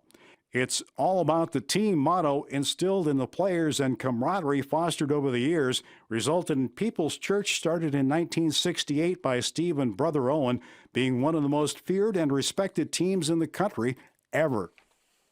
Hang around International Swimming Hall of Fame coach Dick Haniel long enough and you're bound to pick up a few pointers along the way. And that certainly was the case for Chris Meyer, who led his Wilson High School swim team to 2 state crowns and served as head coach of the Tacoma Swim Club. But it was his collegiate coaching career that skyrocketed when he led the University of Puget Sound men's team to 3 consecutive national championships, followed by the women's team winning 3 national titles in 4 years, resulting in an impressive dual meet record of 350 wins, 176 losses, and 1 tie. Vern skates? Vern archery? Vern bicycling? Nope. They don't sound right at all. Just follow the bouncing ball and it will lead you right to Vern Ball. And tennis was his game. Vern was an accomplished player at age 12 and competed successfully through age 75. But he also shared his knowledge of the sport by coaching at Foss High School, Tacoma Community College, for Metro Parks, Tacoma, and as the owner of the Furcrest Tennis Club. Wherever he's landed within the community, he's always given back and had a ball doing it. As a coach and meet organizer, Terry Rice has dedicated himself to coaching track and field athletes and making sure they had opportunities to compete and achieve successes. And he spread his expertise throughout Pierce County, having started the first girls track team at Mount Tom High School in 1974 and subsequently coaching at Foss Stadium in Curtis. Terry has also resurrected several major events, including the Daffodil Relays, later renamed the Viking Relays, and the Tacoma Invitational, which was originally the Lincoln Invitational. His 30-plus years of coaching track and field and cross-country athletes have literally kept him on the run for decades. As an outstanding wrestler under longtime coach George Wilfong at Puyallup High School, Mike Soward cemented his legacy as head coach for 11 years at Orting High School, where his teams won 4 team state championships and placed second 3 times. During that time, 13 of his wrestlers combined to win 28 state crowns, and in 2009, he was named the Class 1A State Coach of the Year. There's no need to grapple for words when talking about Mike's coaching accomplishments. Amazing says it all. Before we high-five these outstanding administrators and coaches for their accomplishments, let's not forget those unsung heroes whose efforts behind the scenes often go unappreciated. Bruce Snell's passion for athletic training was fueled at the University of Washington, where he earned his athletic trainer certification, and it's been a wild ride ever since. He started Northwest Sports Physical Therapy in 1984, and that well-respected and thriving business opened the doors for Bruce to serve as trainer for the Tacoma Stars indoor soccer team. Other soccer stints included working with the men's Olympic team, 2 men's World Cup teams, and the women's World Cup team. Bumps and bruises, twisted ankles, and pulled hammies are all part of the game, but we can thank Bruce Snell for getting local athletes ready for the daily grind. Fair, even-keeled, patient, and diplomatic best described Terry Beckstead, Buddy Horton, and Dan Spriesterbach, who collectively have devoted over 120 years to officiating. A high school and collegiate wrestler, Terry Beckstead has been a member of the Western Washington Wrestling Officials Association for nearly 50 years and has officiated more than 35 state high school tournaments and 40 regional tournaments. Still active mentoring new officials, Terry has racked up numerous awards, including induction into the Washington Officials Association Hall of Fame and the National Wrestling Hall of Fame. Following in the footsteps of Jack Johnson, Aaron Pointer, and Kirk Dornan, 1974 Mount Tacoma High School grad Buddy Horton is the fourth individual from Tacoma to referee in the National Football League. Buddy started officiating both football and basketball while attending Grays Harbor Junior College, which led to becoming a Pac-10 referee, where he earned numerous bowl assignments, with his last college game being the first collegiate BCS National Championship. His 20-year NFL career included serving as an alternate field judge at the Super Bowl in 2007.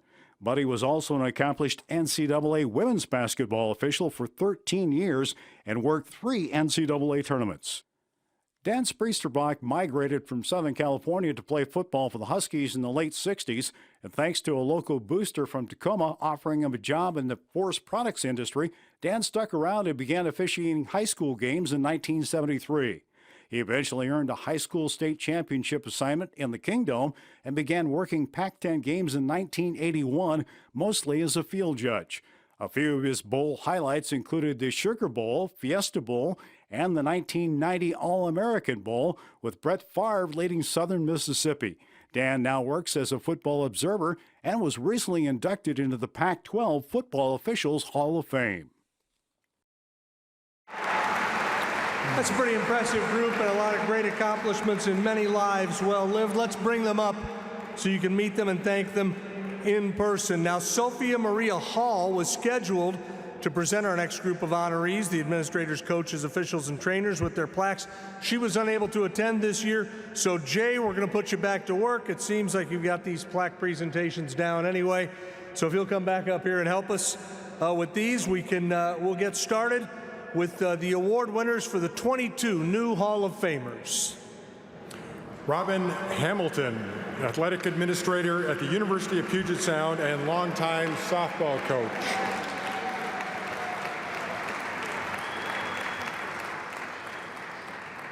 John Bodenhammer, Senior Managing Director of Championships for the United States Golf Association. John?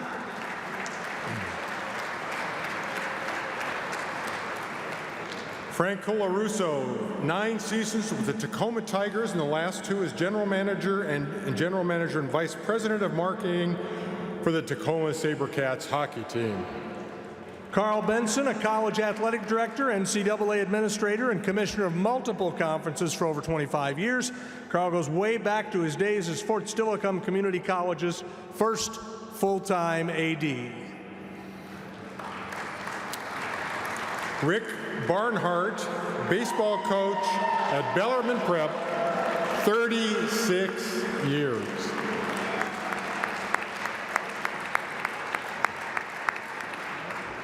They love you, Coach. Dave Harshman, assistant coach for the Sonics, as well as the '79 Michigan State Spartans, the NCAA champions, also a broadcasting analyst and a terrific guy, Dave Harshman.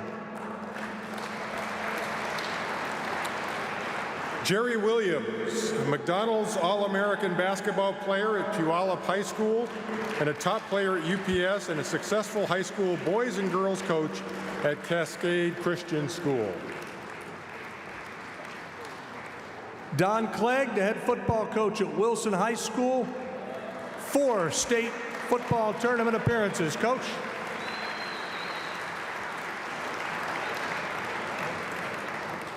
John Rudy, head golf pro at Furcrest for 50 years and a pro golf tour competitor, Jennifer Lytle, accepting on behalf of her father.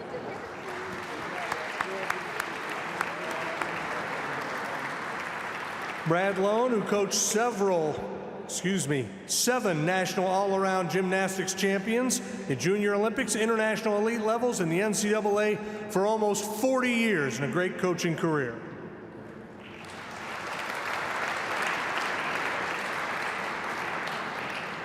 Tira Bilansky, 4-year starter on the Husky soccer team and a successful college coach, including Portland State and Oregon State. Gretchen Gegg Zigante played on the women's national soccer team and for national champion North Carolina. Longtime club coach for 25 years.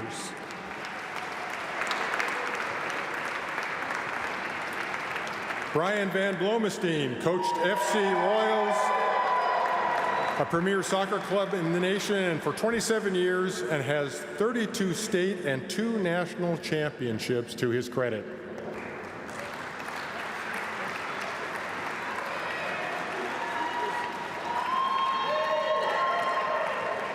Steve Shackett coached People's Church slow pitch softball team to 3 world championships and over 1,300 victories in 29 years at the helm.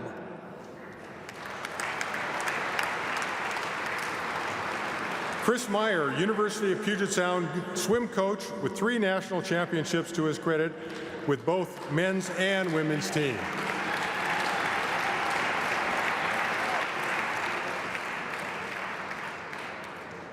Vern Ball played competitive tennis through the age of 75. He was a successful coach at Foss High School, Tacoma Community College, Metro Parks Tacoma, and is the owner of the Fir Crest Tennis Club. Vern Ball. Terry Rice coached high school track at Mount Tahoma, Foss Stadium, and Curtis for over 30 years, and meet director for the Old Daffodil Relays and Lincoln Invitational.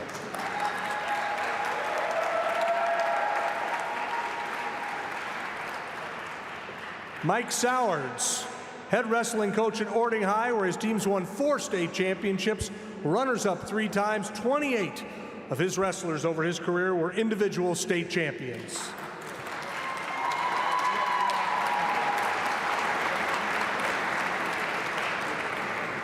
Bruce Snell served as trainer for the Tacoma Stars indoor soccer team and worked with the men's Olympic soccer team, 2 men's and 1 women's World Cup teams.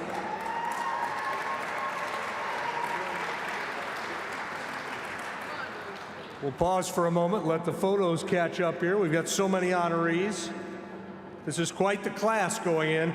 Terry Beckstead officiated wrestling for nearly 50 years, including 35 state high school tournaments. He's a member of the National Wrestling Hall of Fame. Buddy Horton, a Pac-10 referee when he worked his first college BCS national championship. He spent 20 years as a National Football League official.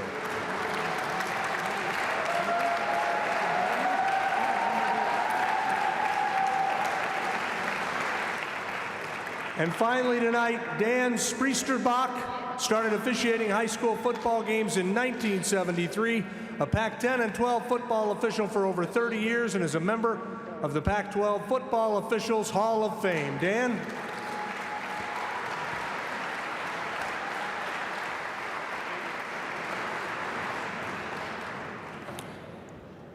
Well, we got another group of awardees. Let's meet the next group as we cover basketball, boxing, and baseball. In the late 40s and throughout the 50s and 60s, the 3 Busy Bees, Morley, Bernie, and Hal Brotman, were well-known and active supporters of all sports in the community. Well, make way for the Busy Bees of tonight: baseball, boxing, and basketball. And it is indeed an impressive group. A 1962 Clover Park High grad, outfielder Bill Murphy signed with the New York Yankees as a free agent outfielder, and after 1 season in their minor league system, was selected by the New York Mets in the minor league draft. Murph was 21 years old when he broke into the big leagues in 1966, playing 84 games for the Mets at Shea Stadium. The following season found Bill in the California Angels organization, where he played for the Seattle Rainiers of the Pacific Coast League in 1967 and finished his professional career with the Tacoma Cubs in 1970 at age 26. A 3-sport athlete at Franklin-Pierce High School, Scott Nielsen spent parts of 3 seasons in the major leagues with the New York Yankees and Chicago White Sox. However, Scott's professional debut was in Class A ball in Bellingham in 1983 as a 6th-round draft pick by the Seattle Mariners. His teammate, Edgar Martinez. His minor league record was 55 wins against 34 losses, and he pitched in the AAA All-Star Game in 1988 while with the Columbus Clippers. At BYU, Nielsen set an NCAA record for consecutive wins with 26. He was a two-time NCAA All-American and helped lead the Cougars to a #1 national ranking. Scott was inducted into the BYU Athletic Hall of Fame in 1994. Two boxers left Lake Placid, New York in 1984 with back-to-back U.S. junior boxing titles. One was Mylan Watkins, the other was Mike Tyson. Watkins compiled the most successful amateur boxing career in Tacoma's star-studded history, with a record of 259 wins against just 17 losses, and won the 1985 and 1986 National Golden Gloves light middleweight titles. Mylan won the 1983 World Amateur Junior Welterweight Championship and also participated in the 1984 Olympic trials. Under Lincoln head coach at the time, Tim Kelly, David Adams helped the Abes win Narrows League titles in 1997 and 99, and he was also a two-time league MVP. As a senior, he was the News Tribune All-Area and 4A State Player of the Year. In 2 seasons at Washington State, David averaged just under 8 points per game and earned Pac-10 All-Academic honors. But a coaching change resulted in David choosing to transfer to Wyoming. A starter his senior year, Adams made 43.9% of his three-pointers and was Wyoming's second leading scorer. As a senior at Bellarmine in 1999, Brendan Merritt was named team MVP after averaging 18 points a game. He made the News Tribune's All-Area team and helped the Lions advance to the state championship. At Tacoma Community College, Merritt led the Titans to 4th and 2nd place finishes at the NWAC Championships and then moved on to Eastern Washington University, where the Eagles advanced to the NIT his junior year. In 2004, he earned MVP honors in the Big Sky Conference Tournament, thus qualifying the Eagles for their first ever NCAA tournament appearance. Brendan's playing days ended in 2007 after playing professionally in Sweden and Switzerland for 4 years. Hall of Fame coach Jim Black recognized talent, especially tall talent. And when he saw the 6'5" Tatum Brown Morris roaming the school campus, he was not going to let her get away. Smart move, because all Tatum did was help lead the Falcons into the semifinals of the Class 3A state tournament both of her years at Foss. The next stop was a junior college national championship at Central Arizona Community College, followed by 2 seasons at the University of Arizona. Tatum was accorded first-team All-Pac-10 honors her senior year as the Wildcats' leading scorer and rebounder. She went on to play professionally for 12 years in France, Turkey, Korea, Spain, Israel, Poland, and Germany. Taking advantage of her talent and Title IX, Marianne Stoican Odell was a 3-sport standout at Peninsula High School, earning 11 total letters in basketball, volleyball, and track and field. A 1979 grad, Odell led the Seahawks to a perfect 27-0 record and a state basketball championship crown, and she never lost a league meet in track, and she won the district high jump title 3 consecutive years. Marianne continued her basketball career at Oregon, where she helped the Ducks win 3 consecutive NORPAC titles before returning home, where she was the head girls basketball coach at Peninsula for 10 seasons. As a co-head coach at Bellarmine, the Lions competed at state all 3 years. A year ago, Marianne was appropriately honored with the retiring of her number 32 at Peninsula High. A 3-time All-Narrows League selection at Mount Tahoma in basketball, upon graduation in 1981, Kate Rue received a full-ride scholarship to the University of Washington during the early Title IX era. Rue captained the 1984-85 team that went 26-2 and made the NCAA tournament. She played professionally in Switzerland, Denmark, and England, and in 1991 her Danish professional team went 40-6 and won the league title on a Rue 3-point buzzer beater. Upon returning home, Kate served as assistant coach at Whitworth, Idaho, and UPS, maintained her overseas connections as an international coach and clinician, and has coached the girls' basketball team at Charles Wright Academy since 2011. For the past 8 years, Kate has run a Girls Got Game basketball camp in Denmark and leads overseas basketball tours for the Basketball Travelers Organization.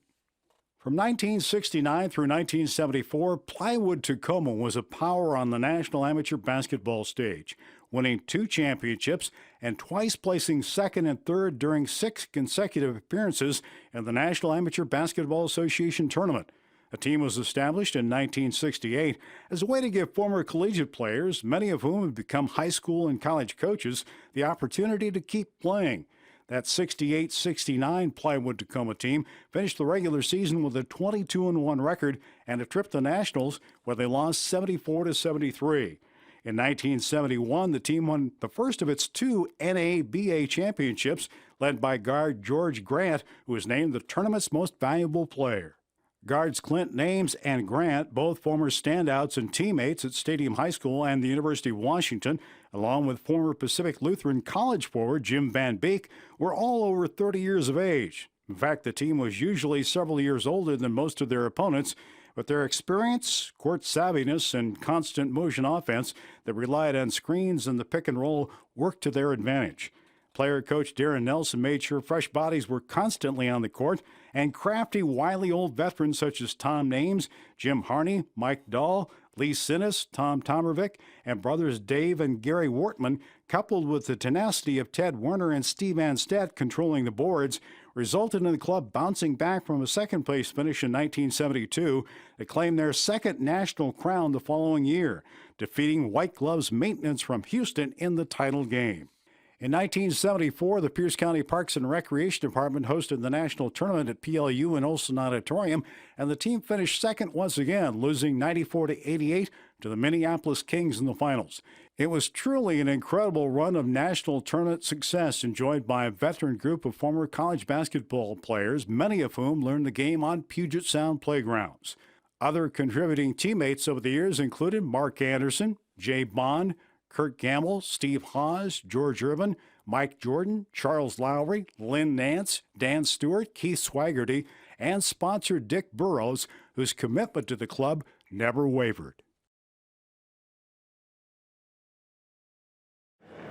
All right, here's our next group of inductees, baseball, boxing, and basketball. If you'll come up as we read your name, please. And I think we're making Jay help with, well, we get Jay's bill for all the plaques we're making him hand out tonight. I hope we can afford him. First up, Bill Murphy, who played outfield for the Mets in '66, the Rainiers, and the Cubs in the PCL. Hall of Famer Bill Murphy.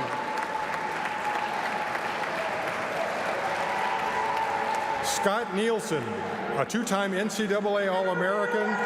Scott was drafted by the Mariners but pitched in the major leagues with the New York Yankees and Chicago White Sox. Mylan Watkins, a 2-time National Gold Gloves champion. Mylan ended his amateur career with 259 wins and just 17 losses.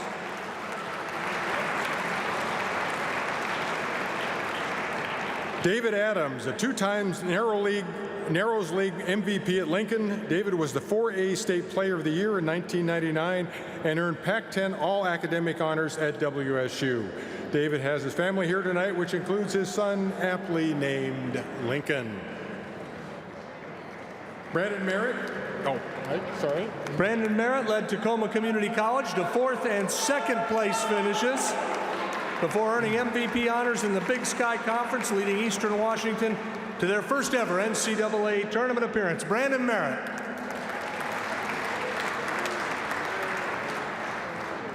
Tatum Brown Morris led Foss to the semis of the Class 3A state tournament and led the University of Arizona in scoring and rebounding her senior year while earning first-team All-Pac-10 honors.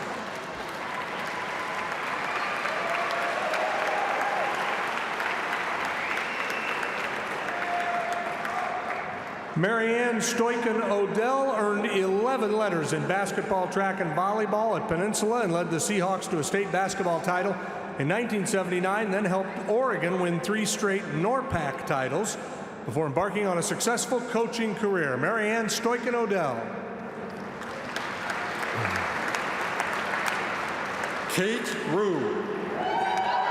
Kate captained the University of Washington basketball team to a 26-2 record and played professionally in Europe as her Danish team won the league title, while Kate hit the three-pointer at the buzzer.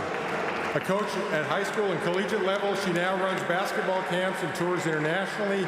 A real testament to the friendships she developed is that she's here to celebrate her induction as a family of 4 who flew from Denmark for this evening, her teammate, coach, and their 2 children. That's pretty special.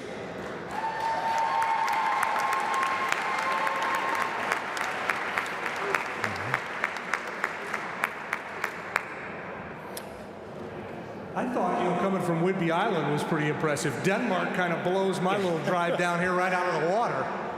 And now let's welcome the Plywood Tacoma basketball team, two-time national champions from 1968 to 74.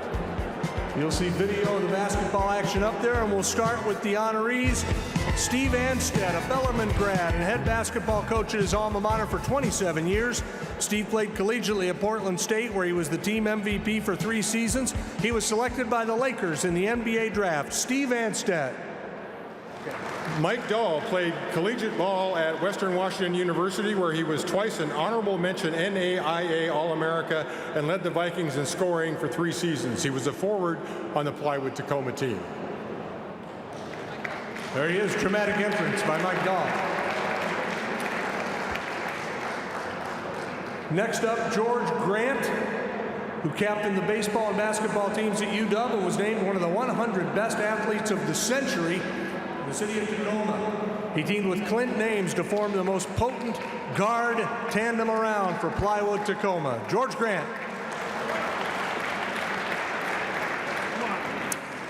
Clint Names. Clint may have staged one of the most spectacular shooting displays in state high school basketball tournament history. He scored 39 points against the state's #1 ranked team, Richland, in a 64-63 stadium win, making 22 consecutive points for the Tigers, still a state tournament record. Accepting the honor for her father is daughter Aiden Cornell.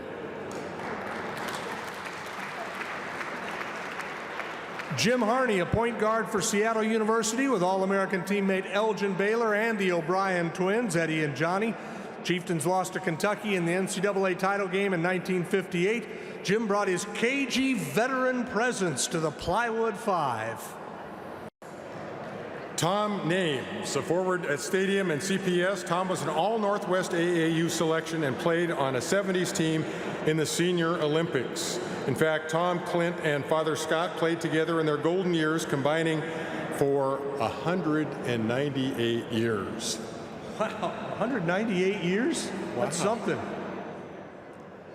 Darren Nelson, a Western Washington University grad. Darren was a top fast-pitch softball player in the area and was with Plywood Tacoma in a dual capacity as player coach. He was the Lenny Wilkins of Plywood Tacoma.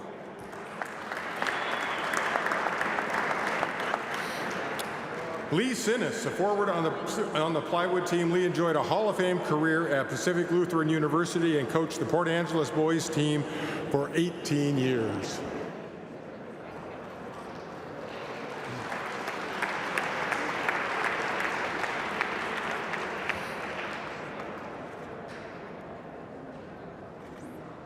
Tom Tomervik, a guard with Plywood Tacoma. Tom was a 3-year letterman over at Pullman at Washington State University. He was the team captain for the Cougars his senior year and earned all Coast honors. Tom?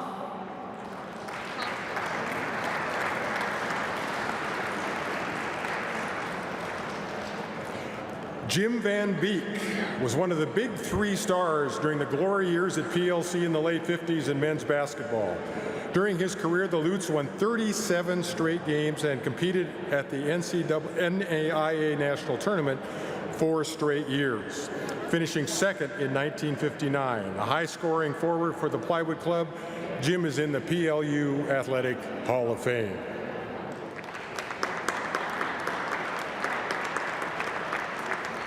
Ted Werner. Ted was the enforcer on defense. Yes, the Ted Werner crowd is here. He was an enforcer on defense for the Plywood Five, performing the same role that he did at Washington State University.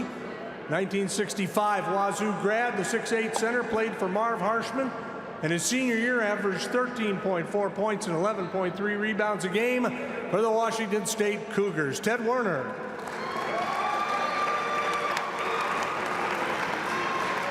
Mike, I'll have you know, I played against Ted Werner once and I still have the bruise.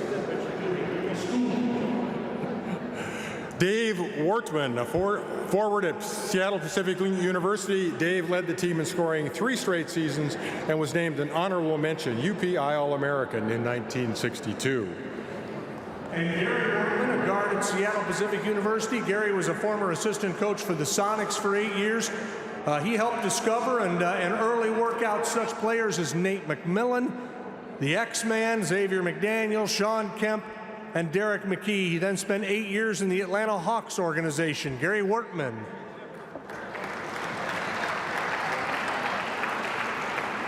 Finally, Dick Burrows, a sponsor who worked for Tacoma Plywood and was a longtime supporter of this powerful amateur athletic aggregation. Dick Burrows.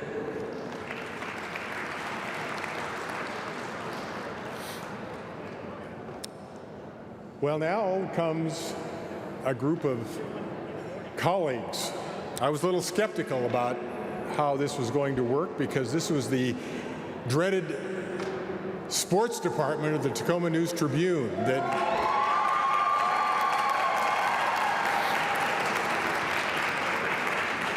it used to drive us crazy at the Seattle Post-Intelligencer, and I know at the Seattle Times, when these guys and gals kept beating our brains in on scoops and coverage of the teams, and it wasn't supposed to happen because we were the big city dailies and they were just the other guys.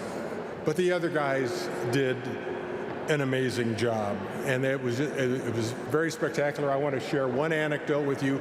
Unfortunately, Dave Bowling is not here. He's been a longtime columnist, but I wanted to share the anecdote because it told me a little bit about the Tacoma News-Tribune and their sports staff. He and I had the privilege of covering the Winter Olympics in Torino, Italy in 2006. We flew separately, we met in the grounds, and I discovered Dave looked really, really bad with some objects in his nose. Dave, what happened? He flew transatlantic somewhere along the way, either it was a cold or infection, but he had an enormous nosebleed.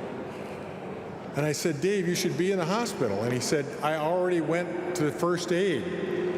I got fixed. I said, what happened?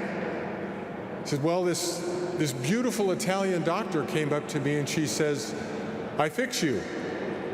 And he said, how?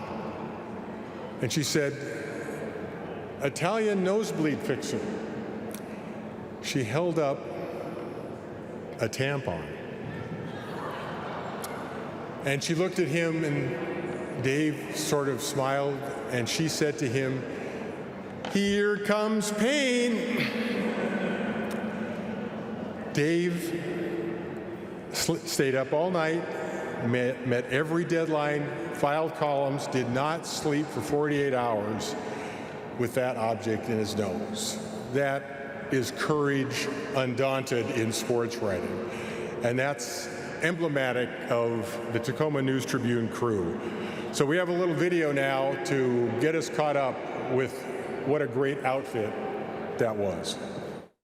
Flashing across the pages of Tacoma's colorful sports history is a razzle-dazzle procession of athletes, coaches, administrators, sports writers, broadcasters, photographers, trainers, and officials,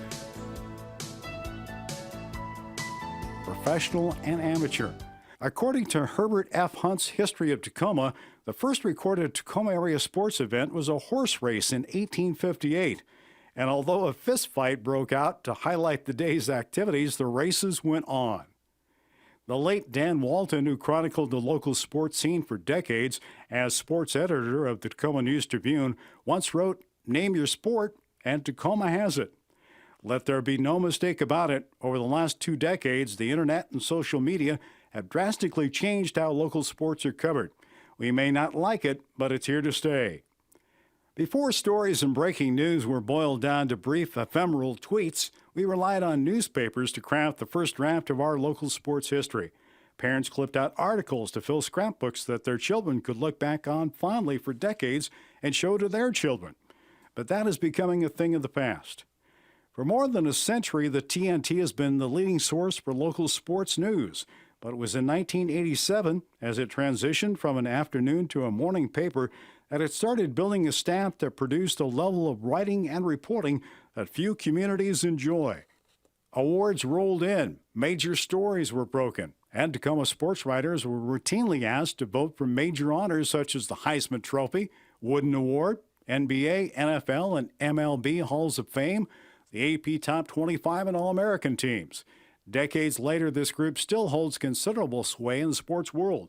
4 of the 48 journalists currently voting for the NFL Hall of Fame wrote for the TNT from 1987 through 2000. The writers and photographers were just part of the award-winning team. Behind the scenes, a team of editors, artists, and page designers helped put the finishing touches on stories and present them in an engaging manner while under constant deadline pressure. As the staff grew and consistently scooped larger papers in Seattle, the TNT's talent did not go unnoticed. Almost every year from 1987 through 2000, the TNT won the Associated Press sports editor's highest honor, recognition as one of the top 10 sports sections in the country. Yes, the country. Please welcome your Tacoma News-Tribune sports staff. Vintage 1987 through 2000 All-Star cast includes the following: Mike Bainter, Dave Bowling, Don Borst, Joe Breeze, Corey Brock, Gary Brooks, Russ Carmack, John Clayton, Patricia Greenleaf Clayton, Bob Condota, Glenn Crevier, Doug Drowley, Ursula Mickey Fagerstrom, Roy Gallup Jr., Greg Gibson, Peter Haley, Greg Harris, Craig Hill, Chuck Hufford, Frank Hughes, Mike Kahn, Dean Keffler, Robert Kawada, Larry LaRue, John Lawrence, Arnold Lytle, Casey Madison, John McGrath, Rodney McKissick, Paul Miller, Todd Millis, Bob Mottram, Ron Newberry, Scott Oberstaller, Bob Payne, Dale Phelps, John Pekarsky, Paul Ramsdell, Bill Reeder, Mike Sando, Bill Shy, John Scott, Gordy Schultes, Teresa Smith, Sheldon Spencer, Jim Trotter, Rob Tucker, Pete Waversky, Eric Williams, Lou Kit Wong, Bart Wright, and Victor Ishida.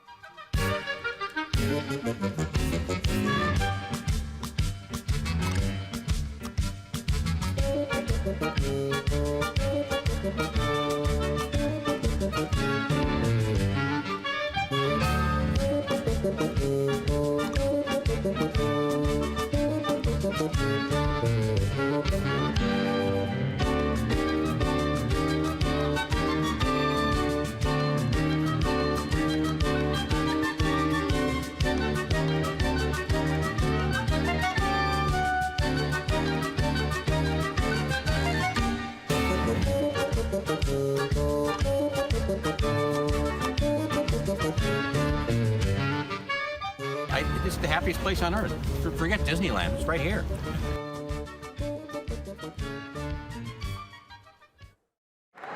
Indeed, and I'll echo what Art said. An amazing staff of writers and photographers and editors, and just a terrific newspaper and a great time in that newspaper's history. It's great to be here to honor that tonight. The first plaque will be presented to a friend of ours who's already a Hall of Famer by virtue of his induction into the Professional Football Hall of Fame in the Writers Wing. Please welcome John Clayton, who will help us present the plaques and has a few words to say about the News-Tribune. Professor, come on out here.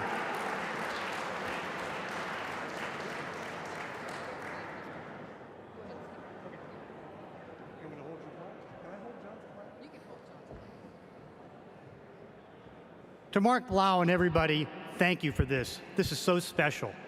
And I guess it's kind of fitting that I'm the one speaking for the News-Tribune and all the writers, the editors, and everybody else, because I was pretty much the first recruit. I know Bart Wright was going off the Seahawk beat and was going to start writing columns. And Bart, being such a good friend and having such a great relationship, he put me in, and certainly, with Drew Pearson's father, Ted Pearson, and others, they recruited me to do this. Now, they made some bold promises because McClatchy was in the process of buying the News-Tribune. And they said, this thing is going to be sensational. We're going to support you if you take this job in every beat. We're going to make this thing as good as we possibly can be. We started out at 106 daily sales and 108. We ended up eventually getting to 28 daily sales, and Sunday was 150. So we went from 108 to 150. And then within 2 years, we were APSC top 10 and getting all these different honors. And it was so respectable. And again, the promises they made. Now, one thing that was kind of strange, because McClatchy was in process of buying the paper, I came here in June of 1986. Within a month, I was fired. And the reason I was fired because it was an asset sale, and anybody new had to be, let go and interview for the job. But for the inconvenience of being fired, they actually gave me a raise 1 month into this, and they did a good job of paying me a pretty good salary. Now, I always say that I'm a fatalist, and this dream job at the News Tribune actually was a dream for my life because it made my life complete. In 1987, my wife, Pat, who was not my wife obviously then, she just got hired at the News Tribune. This is in 1987. The NFL strike was going on, and so sure enough, John Pikarski, who worked at the paper, said, hey, get a depressed football writer, John Clayton. Would you want to go meet him? So we met in Billy McHale's in Federal Way with a few other people on the News Tribune staff, and sure enough, pretty soon we started dating. We have been together now 34 years. 34 years. So in other words, this was a dream job. This paper was so good, they let me work part-time for ESPN, where I actually ended up having a 22-year career, making it into the Pro Football Hall of Fame, but also to make my life, I got my wife. And so I thank everybody at the News Tribune, and we have some great people to present, give plaques to. It's such an honor to be here and to be able to do this. Thank you, everybody.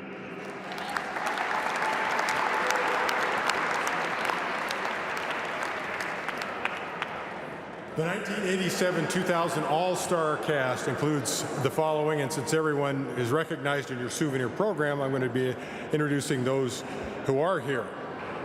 They include, alphabetically, Mike Bainter, Dave Bowling, Don Borst, Joe Breeze, Corey Brock, Gary Brooks, Russ Carmack, John Clayton, you're already here, Patricia Greenleaf Clayton,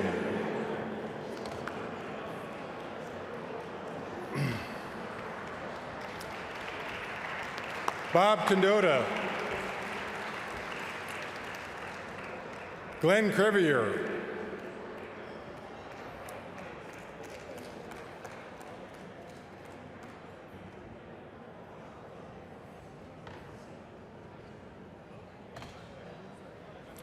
Doug Drowley,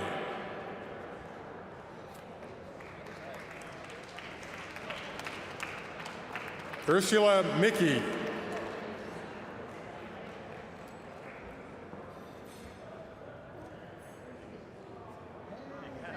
Roy Gallup Jr.,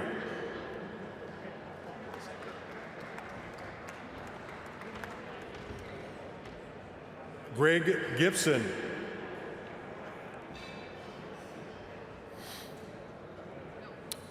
Peter Haley,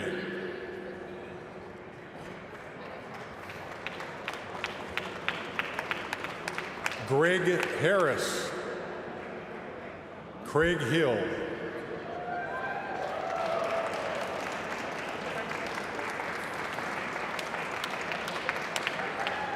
Chuck Hufford,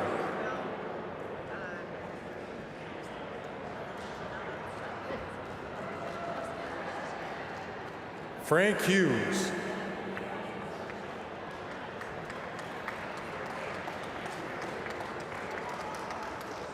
Mike Kahn, Dean Keffler, Joanne Kahn, accepting for her husband, Mike, Robert Kawada, Larry LaRue, John Lawrence, Accepting for John Lawrence his sons, Arnold Lytle.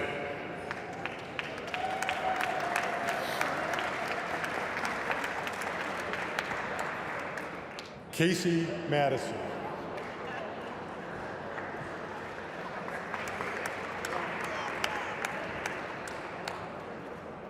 John McGrath.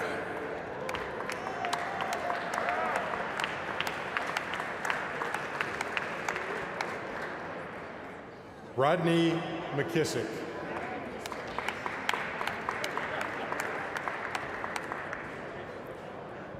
Paul Miller.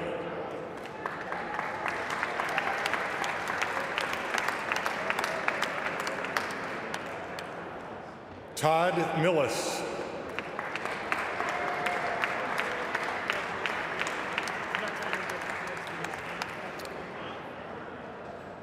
Bob Mottram.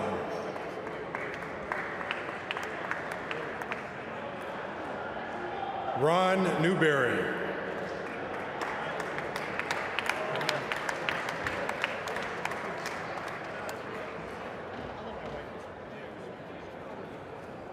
Scott Oberstaller.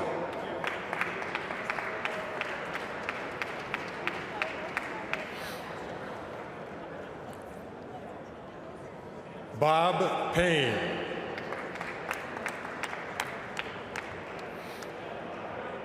Dale Phelps. John Pikarski. Paul Ramsdell.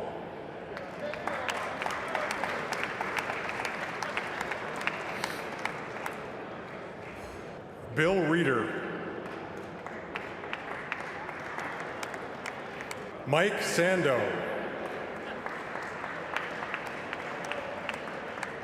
Bill Shy.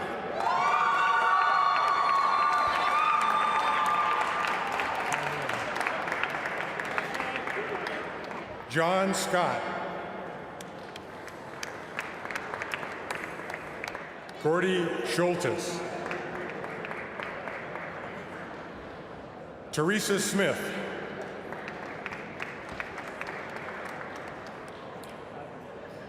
Sheldon Spencer.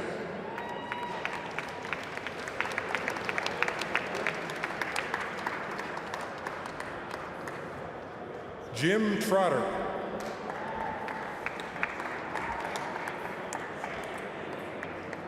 Rob Tucker.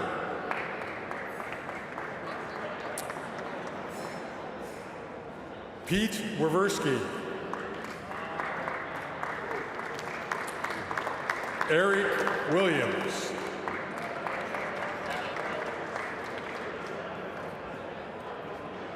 Lou Kit Wong.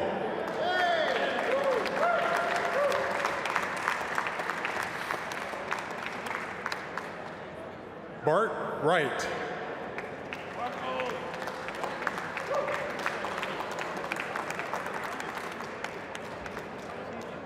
Finally, Victor Yoshida.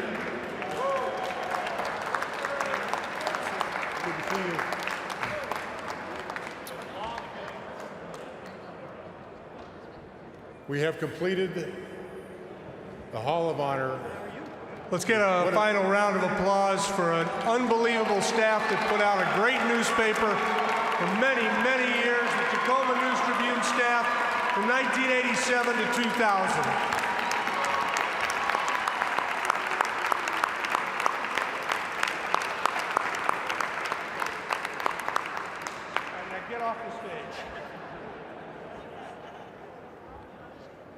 Now I can say it, I like those guys. Now you're probably thinking to yourself, we've run out of Hall of Fame candidates. Oh, you'd be wrong. We've got more to honor because that's how big this presentation is. Here we go, athletes in racing, fencing, football, mountaineering, hiking, shooting, snow skiing, parallel parking, slow pitch softball, fast pitch softball, swimming, track and field, and volleyball. Turn your attention to the screens. Now that our sports writers and photographers have been properly recognized, it's only right that we take a look at another group of outstanding athletes whose talents helped keep the newspaper's staff gainfully employed chasing story after story. During the 40s, Tacoma was a hotbed for midget auto racing at Old Athletic Park. And in 1948, the City of Tacoma car brought national recognition to Tacoma when it finished 6th in the Indy 500. Well, Derek Cope put his baseball aspirations aside to focus on racing and nabbed 3 wins in the NASCAR Northwest Series before bursting on the national scene by winning the 1990 Daytona 500. Here comes the field driving for the finish. And on the outside, it is car number 10, Derek Cope. Something amiss on the Earnhardt car. Coming to the line, it's Labonte pulling up, and an amazing finish. The Whitcomb Racing Team has won it. Unbelievable. Derek Cope's first top 5 finish, his first victory, comes in the Daytona 500. A remarkable day of sport. A victory at Dover that same year helped him finish 18th in the Cup Series standings in 1990. The Bethel High School grad continues to remain active as a driver, owner, and team manager, now residing in North Carolina. Think about this: 16 national championships, 4 world titles. Pretty impressive for Gary Ellis, who's known as a BMX racing legend. Gary started his BMX racing career at age 11, won his first race at age 15 against a national field, and turned pro at age 17. Throughout the 80s and 90s, Ellis was one of BMX's top pros and was the face of his sport, having appeared on the cover of BMX magazines 48 times. The crowd here anticipating yet another win by Gary Ellis, maybe the world's most famous BMX racer the sport has ever seen. Can Gary Ellis make it 3 in a row? The gate is drawn and we are off. It's a clean start up the first roller. Who will take turn number 1? Gary Ellis is in fine position. Neil Wood is right there. Neil Wood boxes out a rider goes down, and look at the move by Gary Ellis. Dale Holmes is the rider that goes off the track. He will not finish in this race anywhere near Gary Ellis. Gary Ellis trying to make it 3 for 3. It's the Grand Nationals. You can't ask for any better racer than this. Veltman right there in second place, but it's Gary Ellis. He's gonna make it 3 for 3. The legendary man from GT, a rider goes down, that's Veltman, but it's Gary Ellis, your winner. Gary Ellis has been doing this for so many years. You're the big winner of the biggest race of the year. How do you feel? And this is the best. It's what I want to do. I want to leave the sport still being a winner. I won all 3 mains today. That's what my whole career is all about. You set a standard for a lot of young people, and you're a champion, and you'll always be a champion. That's quite a ride for the 2-time Hall of Famer, and after tonight, we're pleased to make it 3.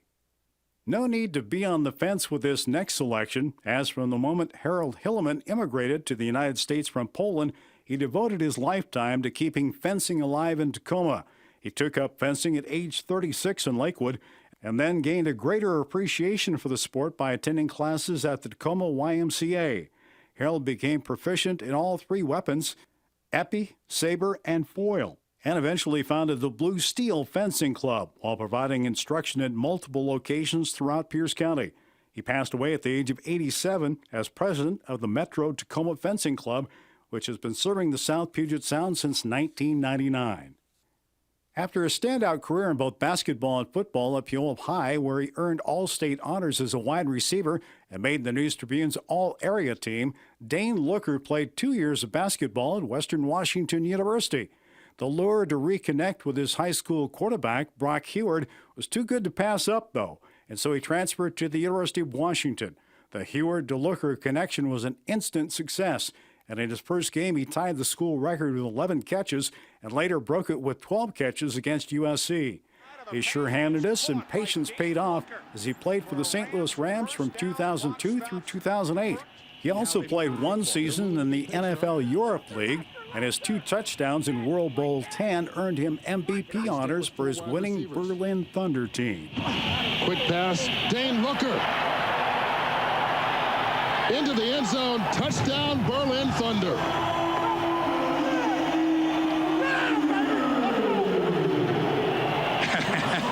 That's offensive coordinator Bob Bignow. I think he's pleased.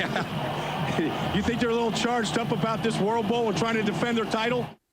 Wearing wool bloomers, a full-skirted coat and straw hat, and using coal dust as sunscreen, Faye Fuller became the first known woman to reach the summit of Mount Rainier, accomplishing that feat in 1890. Following her historic climb, Faye was given a column called Mountain Murmurs that ran Sundays in the Tacoma Ledger. And as the first female journalist at the Ledger, her column made her Tacoma's first outdoor adventure sports writer. Faye was actively involved in the establishment of Mount Rainier National Park and helped found the Tacoma Alpine Club. Just like the unsinkable Molly Brown, there was no keeping Faye Fuller down from conquering the 14,411-foot summit of what is affectionately known in Pierce County as Mount Tacoma. As impressive as Faye's ascent of Mount Rainier was, given the clothing and equipment used in their climb, consider Bronca Sundstrom, who at the age of 77 became the oldest known woman to reach the summit. That is a record that still stands for this Holocaust survivor who migrated to Tacoma in 1949. She and husband Aki started climbing from Paradise to Camp Muir over 20 times per year, and it's believed that Sundstrom has climbed to Camp Muir more than anybody who is not a professional guide or park climbing ranger. With longtime friend and guide Jason Edwards leading the way, Bronca finished the round-trip summit effort in 18 hours, a trek that most people take 2 to 3 days to complete. 77 years old. Bronca was amazing. Just stormed right up that mountain. She was right behind my heels the whole way. Halfway, my guide says, "Aren't you afraid, Bronca?" And I said, "If you're not afraid, why would I be afraid?" It's hard, especially if you don't see right. Oh, yeah. In the rocks, but it was worth it. Look at the sun now. It's getting So we had the mountain virtually to ourselves, and when we hit the summit at about 6:30 at night, the sun was just about to go down at 7. It's so unbelievable, beautiful, but you have to be lucky to have the weather with you. We had the weather with us. The stars are huge, and it was a half a moon, and I think it was something out of space. It was so huge and so clear and so beautiful. Round trip about 18 hours from Paradise to Paradise. Sundstrom still hikes on and around Rainier at age 94.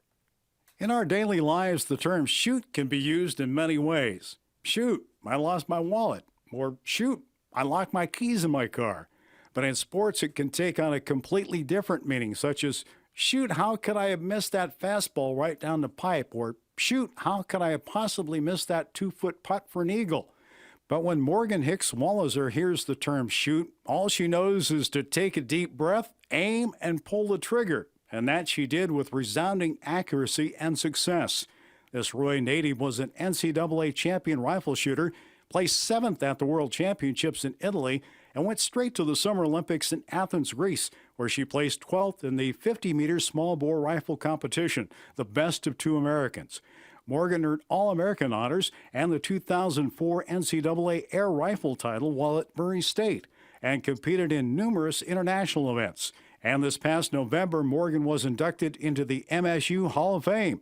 Shoot, that's not bad at all. Let's dip back to the 1940s and salute Richie Nelson, who began his skiing career by taking lessons with his Lincoln High School Ski Club classmates at Paradise in 1946. Of course, back then, rope tows only got you so far, so to get to the top, you walked on your skis with the use of canvas sleeves for traction. A member of the high school hockey team and the state championship football team, Richie acquired his teaching techniques and skills from skiing legends Stan Olsen and Joe Laporte, and was soon providing instruction at the Cascade Ski School, Crystal Mountain, and Snoqualmie Summit, and was a certified ski instructor for over 50 years. When we think of the Grand Coulee Dam, we envision the powerful rush of water crashing into the Columbia River. Well, when softball players hear the name of Todd Cooley, we too envision his powerful crush of ball-meeting bat as it quickly leaves the yard. And a few of his bombs have also landed in the Columbia River when playing at Riverfront Park in Wenatchee. A force to be reckoned with statewide and nationally, Todd was a key member of the People's Church slow pitch teams and won multiple national championships in the 80s. And he earned multiple All-State, State MVP, World Championships All-Star, and All-World recognition in over 25 years of competition. What's so special about this Franklin Pierce and PLU grad? Try a lifetime batting average over 700 and over 1,000 career home runs. That is pretty cool. A 1958 graduate of Orting High School, Cleon Tungsvik was a catcher and pitcher when he first started playing fast-pitch softball and enjoyed an outstanding career, competing in as many as a dozen national tournaments. Locally, he played for Puget Sound Bank and Cloverleaf Tavern, and then turned to coaching and sponsoring his Cleon's Auto Team. He also was an active coach of youth baseball teams. One highlight was in 2010, when 3 generations of Tungsviks played together: Jeff, Tom, Keith, JT, and Cleon. At age 78, Cleon still plays in an old-timers league in King County. The key to his success as a pitcher? I didn't try to analyze anything like they do today. I towed the mound and just did it. To borrow a well-known phrase, "Attaway, Cleon." You think flipper was good? Take a look at these 3 swimming greats.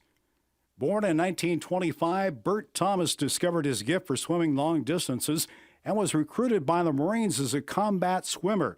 Inspired by the fact that renowned distance swimmer Florence Chadwick failed in her attempt to become the first to swim across the Strait of Juan de Fuca, Bert set out to do what she could not.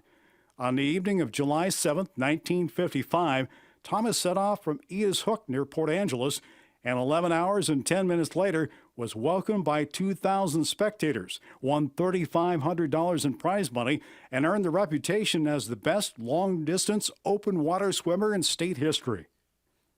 She's been described as tenacious more than once, but if that's what it took to become the fastest female to ever come out of Tacoma, then so be it. Thus, it was no surprise to anyone that Roxanne Carlton Raubacher was a state champion in the 200 and 500-meter freestyle her senior year in 1982 at Wilson, and ranked in the top 25 in the world in a 1,500-meter free as well. From 1981 to 1986, Roxanne was a 12-time champion at the Northwest Regional Meets and competed in the 1984 Olympic Trials. Inducted into the Southern Illinois University Sports Hall of Fame, Raubacher remains the school's record holder in 3 events, which have stood for over 23 years, and was a 10-time NCAA Division I All-American. A state champion his senior year in the 100-yard breaststroke, followed by a 5th-place finish at the U.S. Open Championships, Steve Van Ward has been and continues to be a winner in multiple sports and age groups. As a Puyallup Viking, he held all but 2 individual swim records at the school, and as a member of the Tacoma Swim Club, Steve was on the 400-meter medley relay that broke the American record in 1974 with teammates Dave Hanula, Rod Stewart, and Dick Hanula. 41 years later, Van Wart placed 7th in both the 50 and 100 breaststroke at the U.S. Masters National Championships. This past August, Steve placed 7th for his age at the International Triathlon Union World Championships in Switzerland, and followed that up by winning the USA Triathlon National Championship this past November. In her 4 seasons at Bellarmine Prep, Bree Fellnagel captured 8 state championships, 2 in cross country, and 6 in track and field, and led her team to the 4A state crowns in both cross country and track and field her senior year. One of the most accomplished track athletes in state history, Fellnagel had elite times in the 800, 1600, and 3200 distances. Bree went on to become a 12-time All-American runner at the University of North Carolina, winning 3 NCAA Division I women's championships and competed twice at the U.S. Olympic trials. After turning professional with Adidas Running Club, Bree represented Team USA at the 2015 IAAF World Cross Country Championships in China, placing 45th overall. I'm really grateful to be healthy. I'm really grateful to Adidas for supporting me through all my ups and downs. And yeah, I'm really hopeful for the future, and it's fun to just, even in the moment, be healthy and racing, and it's a lot of fun. Tom Sinclair's high school and collegiate achievements throwing the javelin are unparalleled in state history. In his senior year at Peninsula in 1975, Tom broke the state javelin record with a throw of 239 feet 1 inch, the 4th furthest throw ever recorded in the U.S. for high school. He was also the 2A state champion that year. At the University of Washington, Tom was a 3-year letterman, a 2-time All-American, and placed 4th in the javelin his junior year in the NCAA championships. In his senior year, Sinclair won the Pac-10 title and was the NCAA Division I national champion. Tom returned to competitive javelin throwing in his 50s at the local, national, and international levels, where he ranked in the top 5 in the world in his age group 2 years in a row and in the top 3 nationally. A 2003 Puyallup High School grad, Crystal Morrison Engel, was the Gatorade Player of the Year and led the Vikings to 2nd and 3rd place finishes before moving on to the University of Washington, where she was a 4-time All-American. A record-setting outside hitter for the Huskies, Crystal was named Pac-10 Freshman of the Year and earned Player of the Year accolades as a sophomore and a 2nd straight national tournament berth. As the most outstanding player in both the regional and Final Four rounds, she led the UW to 6 straight 3-set victories, including a defeat of #1 ranked Nebraska for the national championship.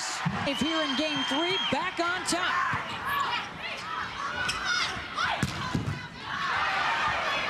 Huskies just seem to be getting to everything defensively.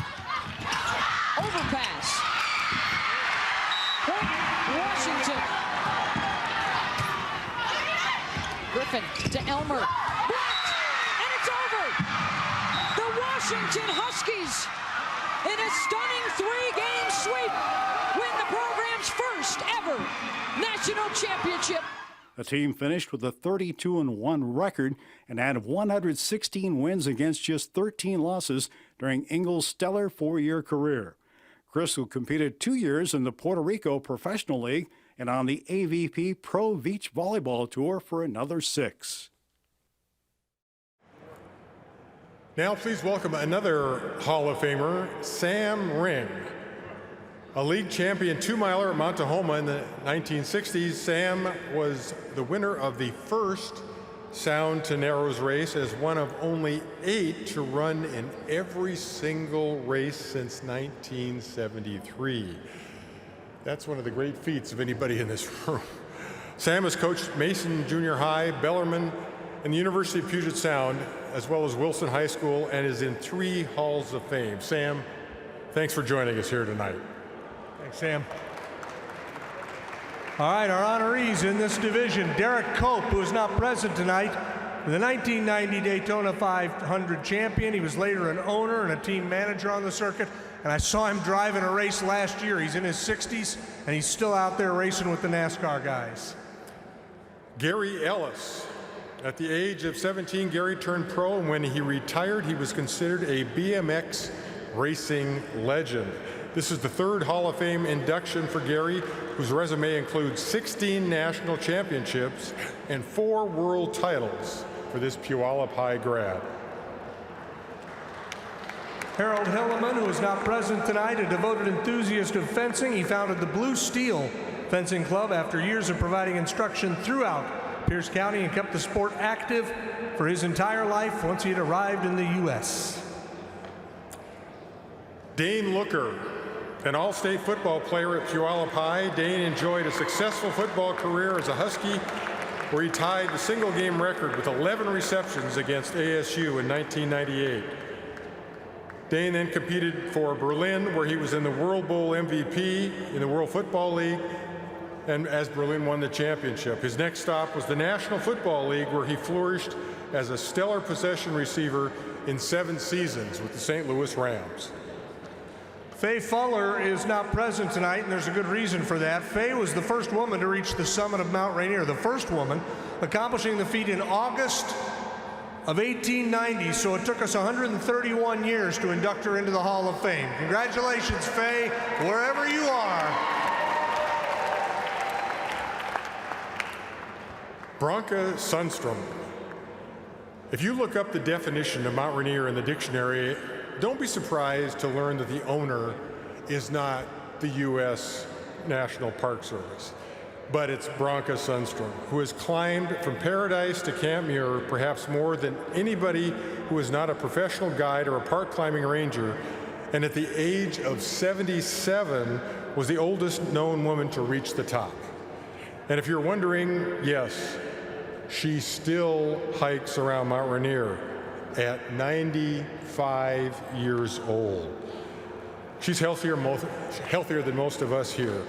She chose to stay at home as she prepares for another hike with her favorite guide, Jason Edwards, but she did convince former News Tribune outdoors writer Craig Hill to accept on her behalf. Thank you, Craig.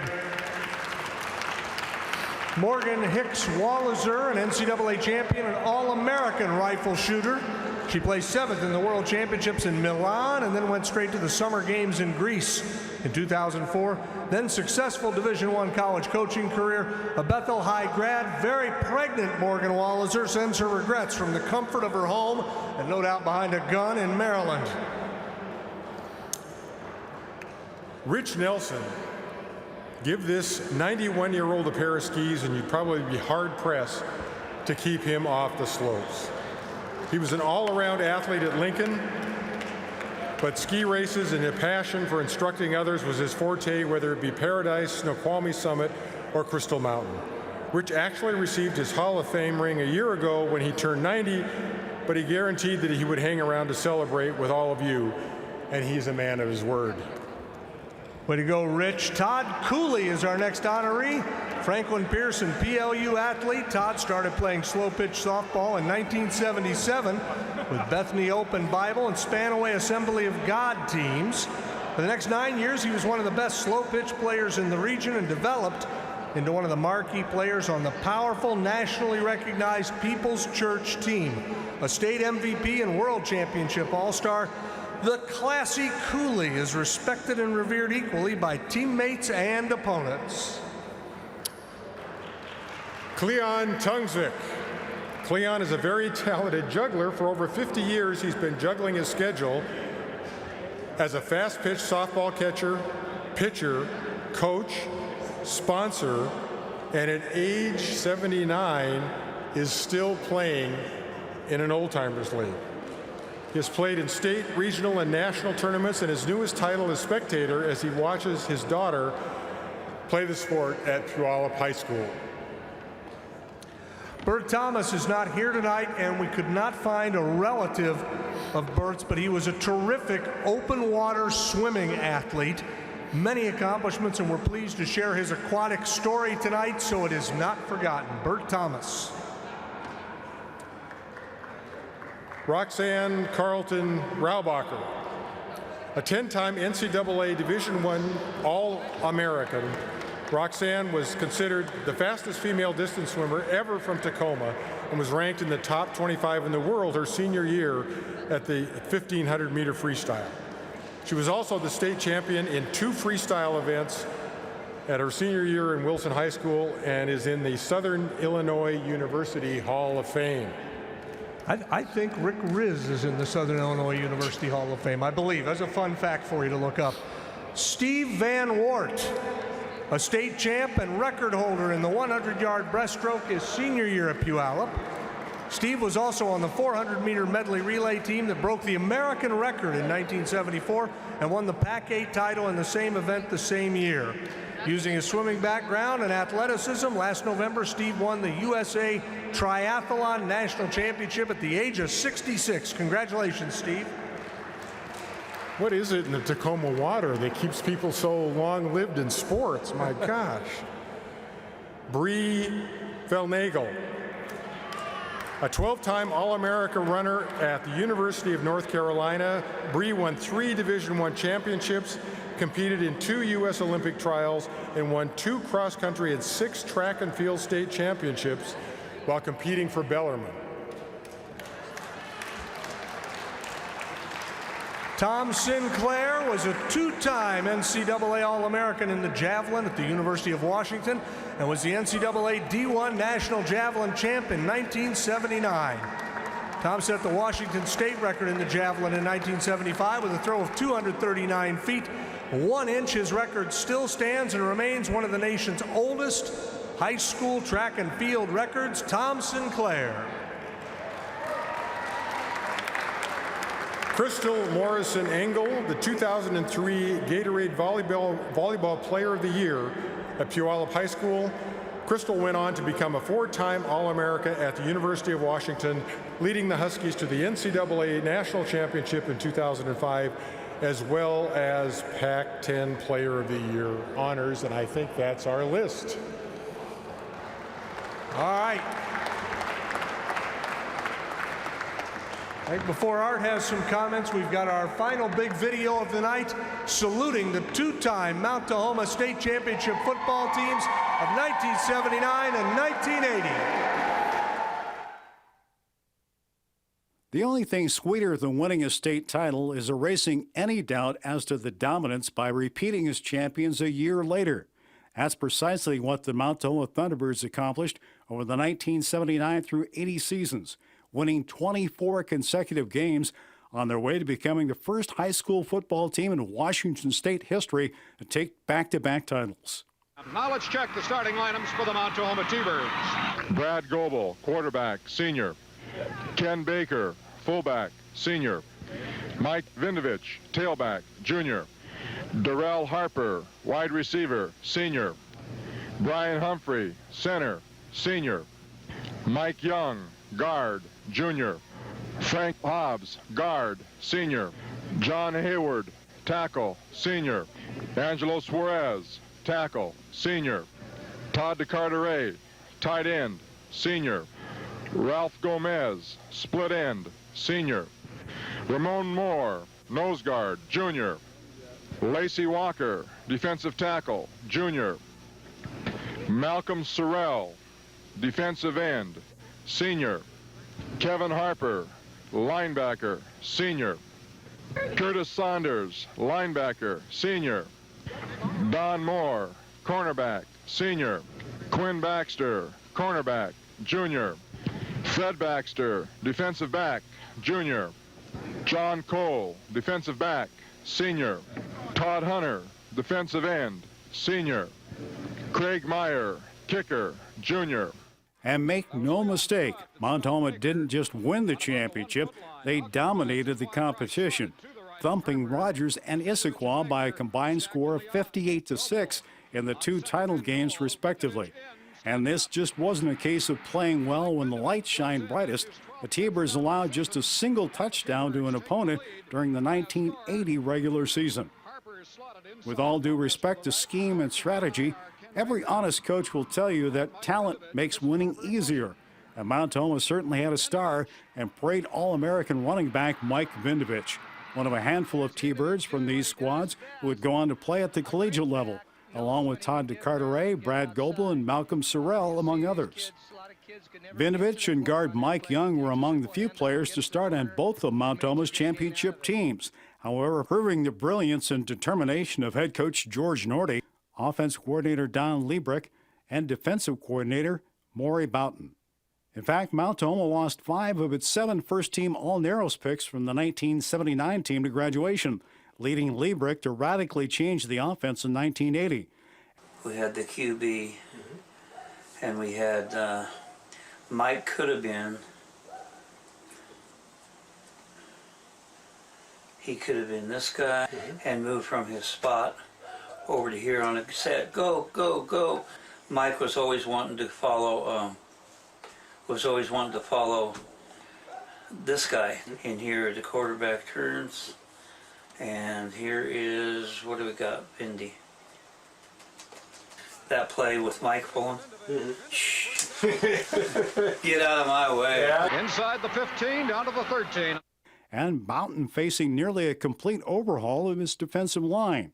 Goebel was replaced by Fred Baxter at quarterback, with Ramon Moore and Lacey Walker joining Young and taking over for DeCarteret, Sorrell, and Ken Baker as difference makers along the line of scrimmage. The change in scheme and roster, not to mention the challenges of forging a team out of a highly diverse and economically challenged neighborhood, made Mount Tacoma's accomplishments as repeat champions that much more improbable. Inspired by each other, the challenges faced in road games at Port Angeles and Richland, and a cancer-stricken little girl named Mary Ann Dickerson, the T-Birds soared to heights no one in the history of Tacoma football ever has before or since, warranting tonight's inductions of all involved into the Hall of Fame. Before the game, I told them, I said, I got a surprise for you. You know, I'm gonna bring down a young lady that really probably, and I said it pretty much in these words, she doesn't really care as much about whether you win that game or lose the game.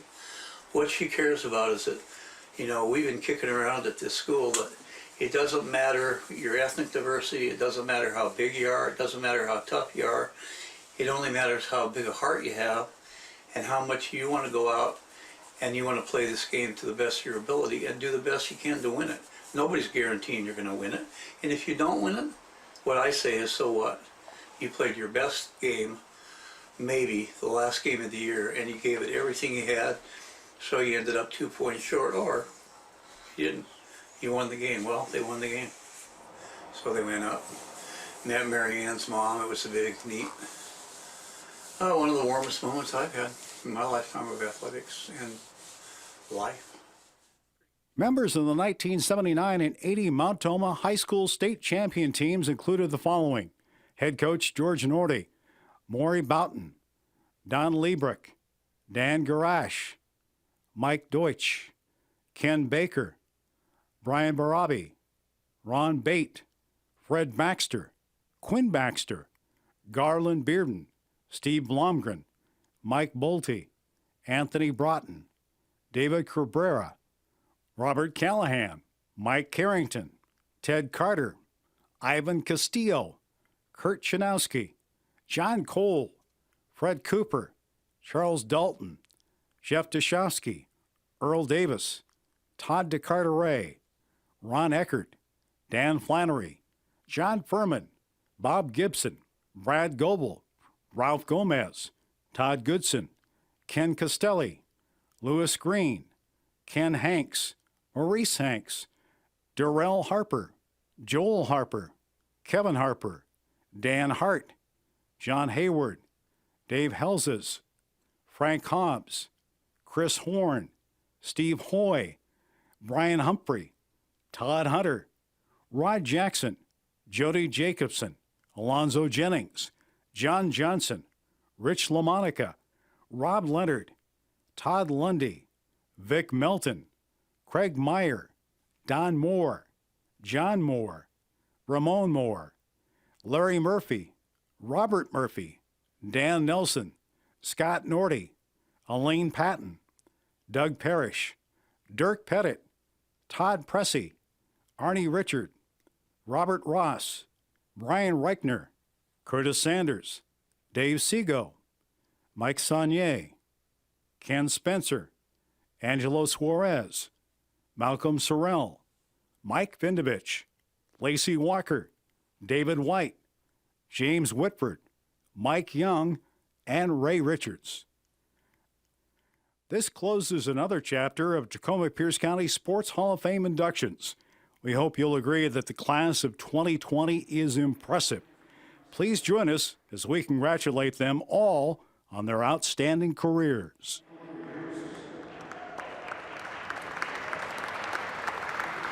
Our presenters of the Hall of Fame plaques to members of the T-Birds football team are no strangers to this school, this enterprise, and this success. Please welcome cheerleader Sandy Vindovich Snyder.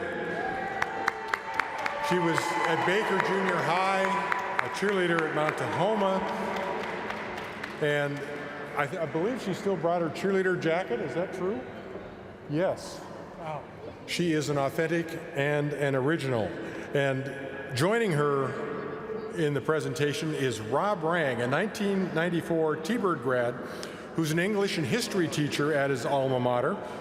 But Rob is better known nationally for his work over the past 2 decades as an NFL draft analyst, and his mock drafts and rankings have been featured on NFL.com, ESPN, Fox, CBS Sports, among many others. He knows his stuff. This team won back-to-back 3A state titles, 1979, 1980, the first program in state history to repeat as state champions. A tremendous feat, and all that T-Bird fans remember are 2 sets of numbers, 37-3 and 21-3, the final scores. So, without further ado, let's meet the T-Bird Nation. Please come forward.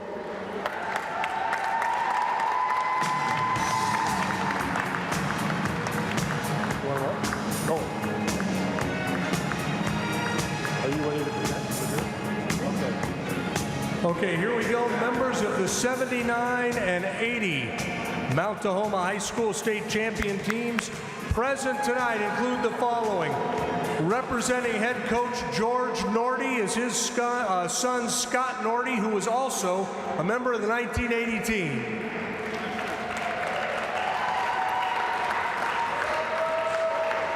Defensive coach Maury Boughton.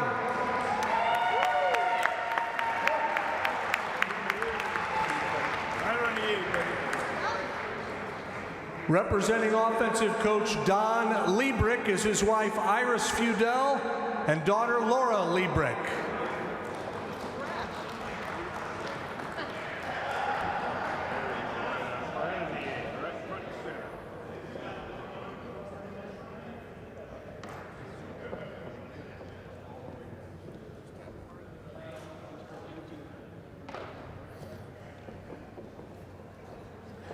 And also from the coaching staff, assistant coach Dan Garash.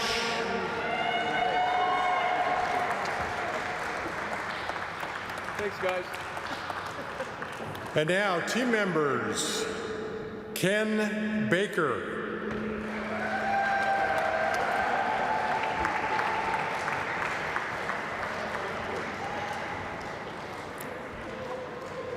Dan Hart.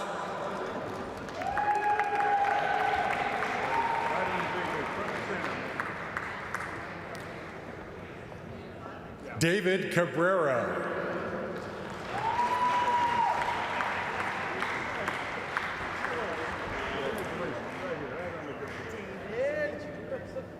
Ivan Castillo.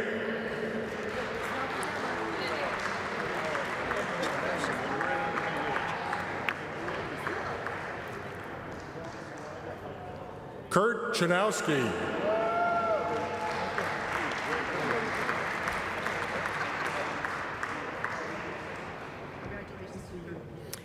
Chuck Clifton.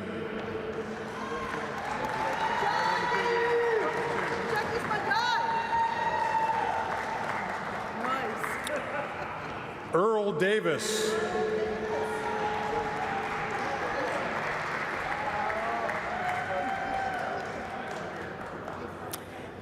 John Furman.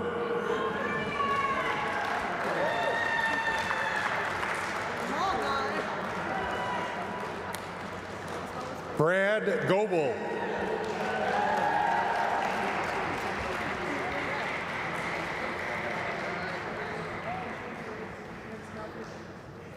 Ralph Gomez.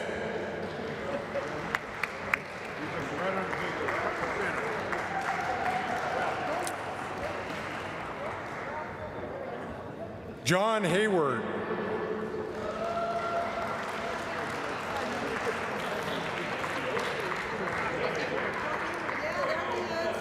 Todd Hunter.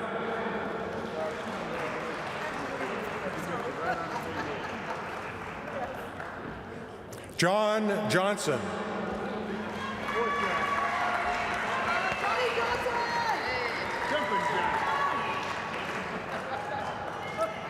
Don Moore.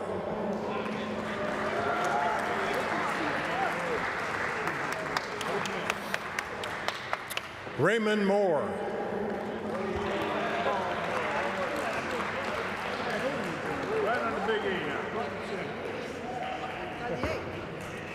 Doug Parrish.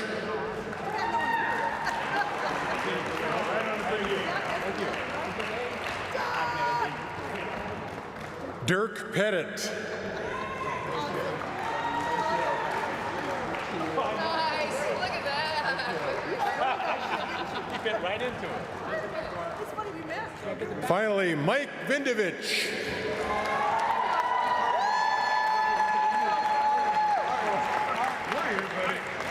Oh.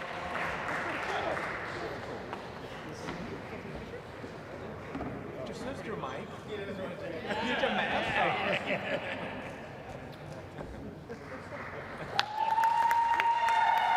We have additions. Maurice Hank.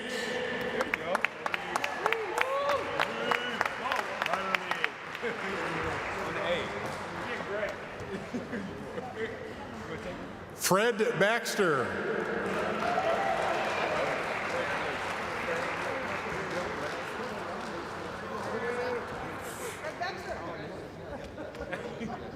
Right on the egg, Fred. Go get a picture of the egg. Arnie Richard.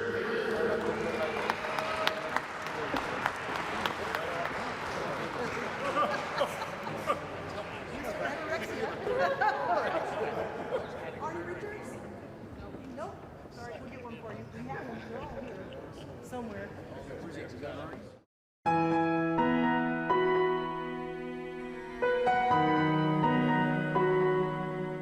We were there, and we saw the build-up.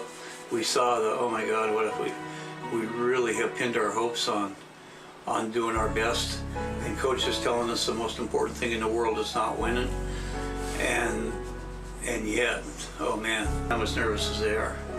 I'll be honest with you, man. I don't look ahead to wins and losses. We actually have a shot at being the first team to win back-to-back AAA. Before the game, I told them, I said, I got a surprise for you. You know, I'm gonna bring down a young lady that really probably, and I said it pretty much in these words, she doesn't really care as much about whether you win that game or lose the game. What she cares about is that, you know, we've been kicking around at this school, but it doesn't matter your ethnic diversity, it doesn't matter how big you are, it doesn't matter how tough you are. It only matters how big a heart you have and how much you want to go out and you want to play this game to the best of your ability and do the best you can to win it. Nobody's guaranteeing you're going to win it. And if you don't win it, what I say is, so what? You played your best game, maybe the last game of the year, and you gave it everything you had, so you ended up 2 points short, or you didn't. You won the game. Well, they won the game. So, and that build-up led to Marianne at the end of the game. The guys rushed over, and they got Marianne out of the stands, literally, and they brought her. Joel had her on his shoulder. She was only 9, and it was a celebration, cruising around. Yeah. And that is about what I will do to help a team reach their potential to play the best they can, to be the best opponent they can to the team that they're playing that night. And that's what they became that night. One of the warmest moments I've had in my lifetime of athletics and life.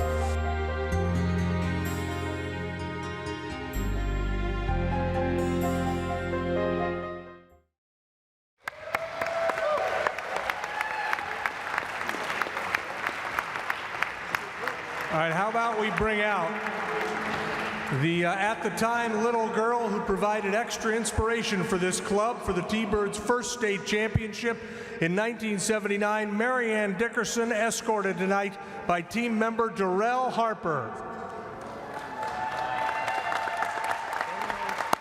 And if you'll notice, Marianne is carrying with her the football from the 1979 championship game that was signed by all of the players.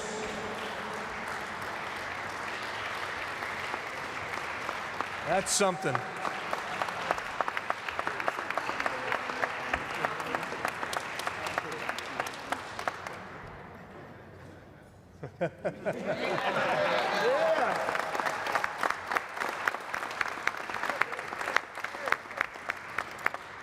So, Mike, do we have any more surprises tonight? Could there be any more surprises? And actually, I think we do. I was told we do.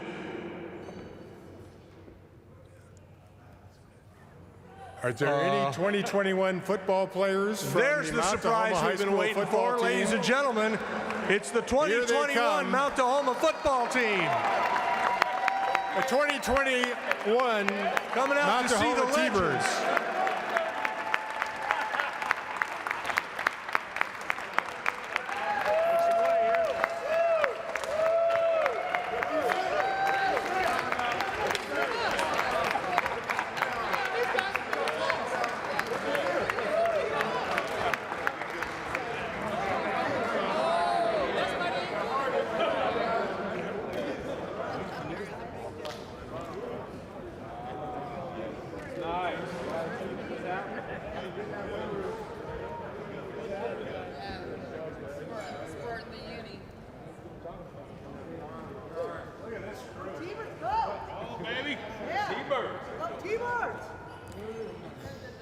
We better wrap this up or they'll all get in trouble for missing curfew.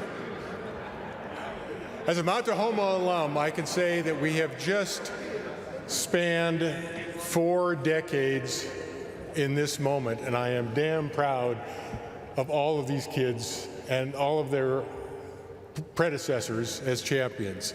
This has been a wonderful moment for Mount Tacoma, Tacoma sports, and Pierce County sports.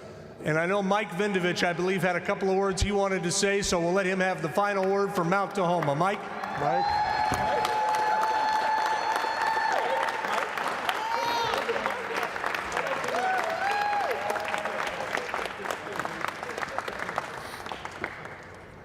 I know it's late. It'll be short.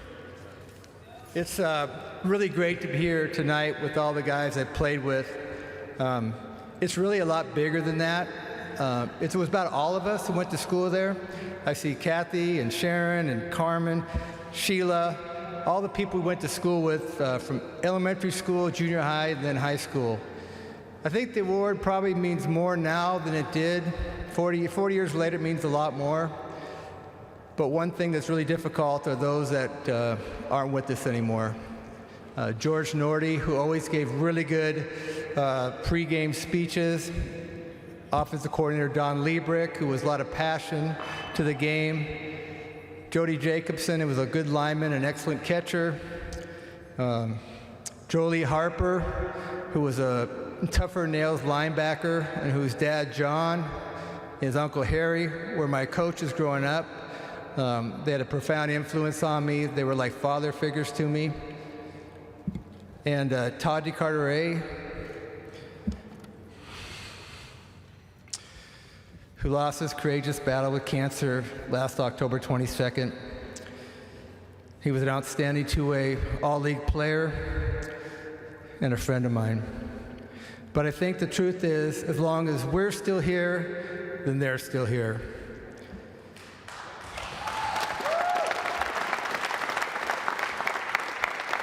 You know, you can look now and the players now they're bigger, they're stronger, and they're faster. They are. Now, there's a lot of guys up here that can run 4.7 and below, so we had a lot of speed on our team. The game is more sophisticated now. If you watch a high school or college game, they come to the line of scrimmage and they back off, and the coach kind of signals a play and they run it. We didn't really do that then. We had a huddle. I think a huddle is very sacred ground. When the game was on the line and Brad or Freddie would come and call the play, we would look in each other's eyes, believing that we were going to get it done. And for 24 consecutive weeks in the fall of 1979 and 80, we did that. So to all the birds, all of us who walked the hallowed halls of Mount Tacoma High School, great memories and 2 magical runs. Thank you.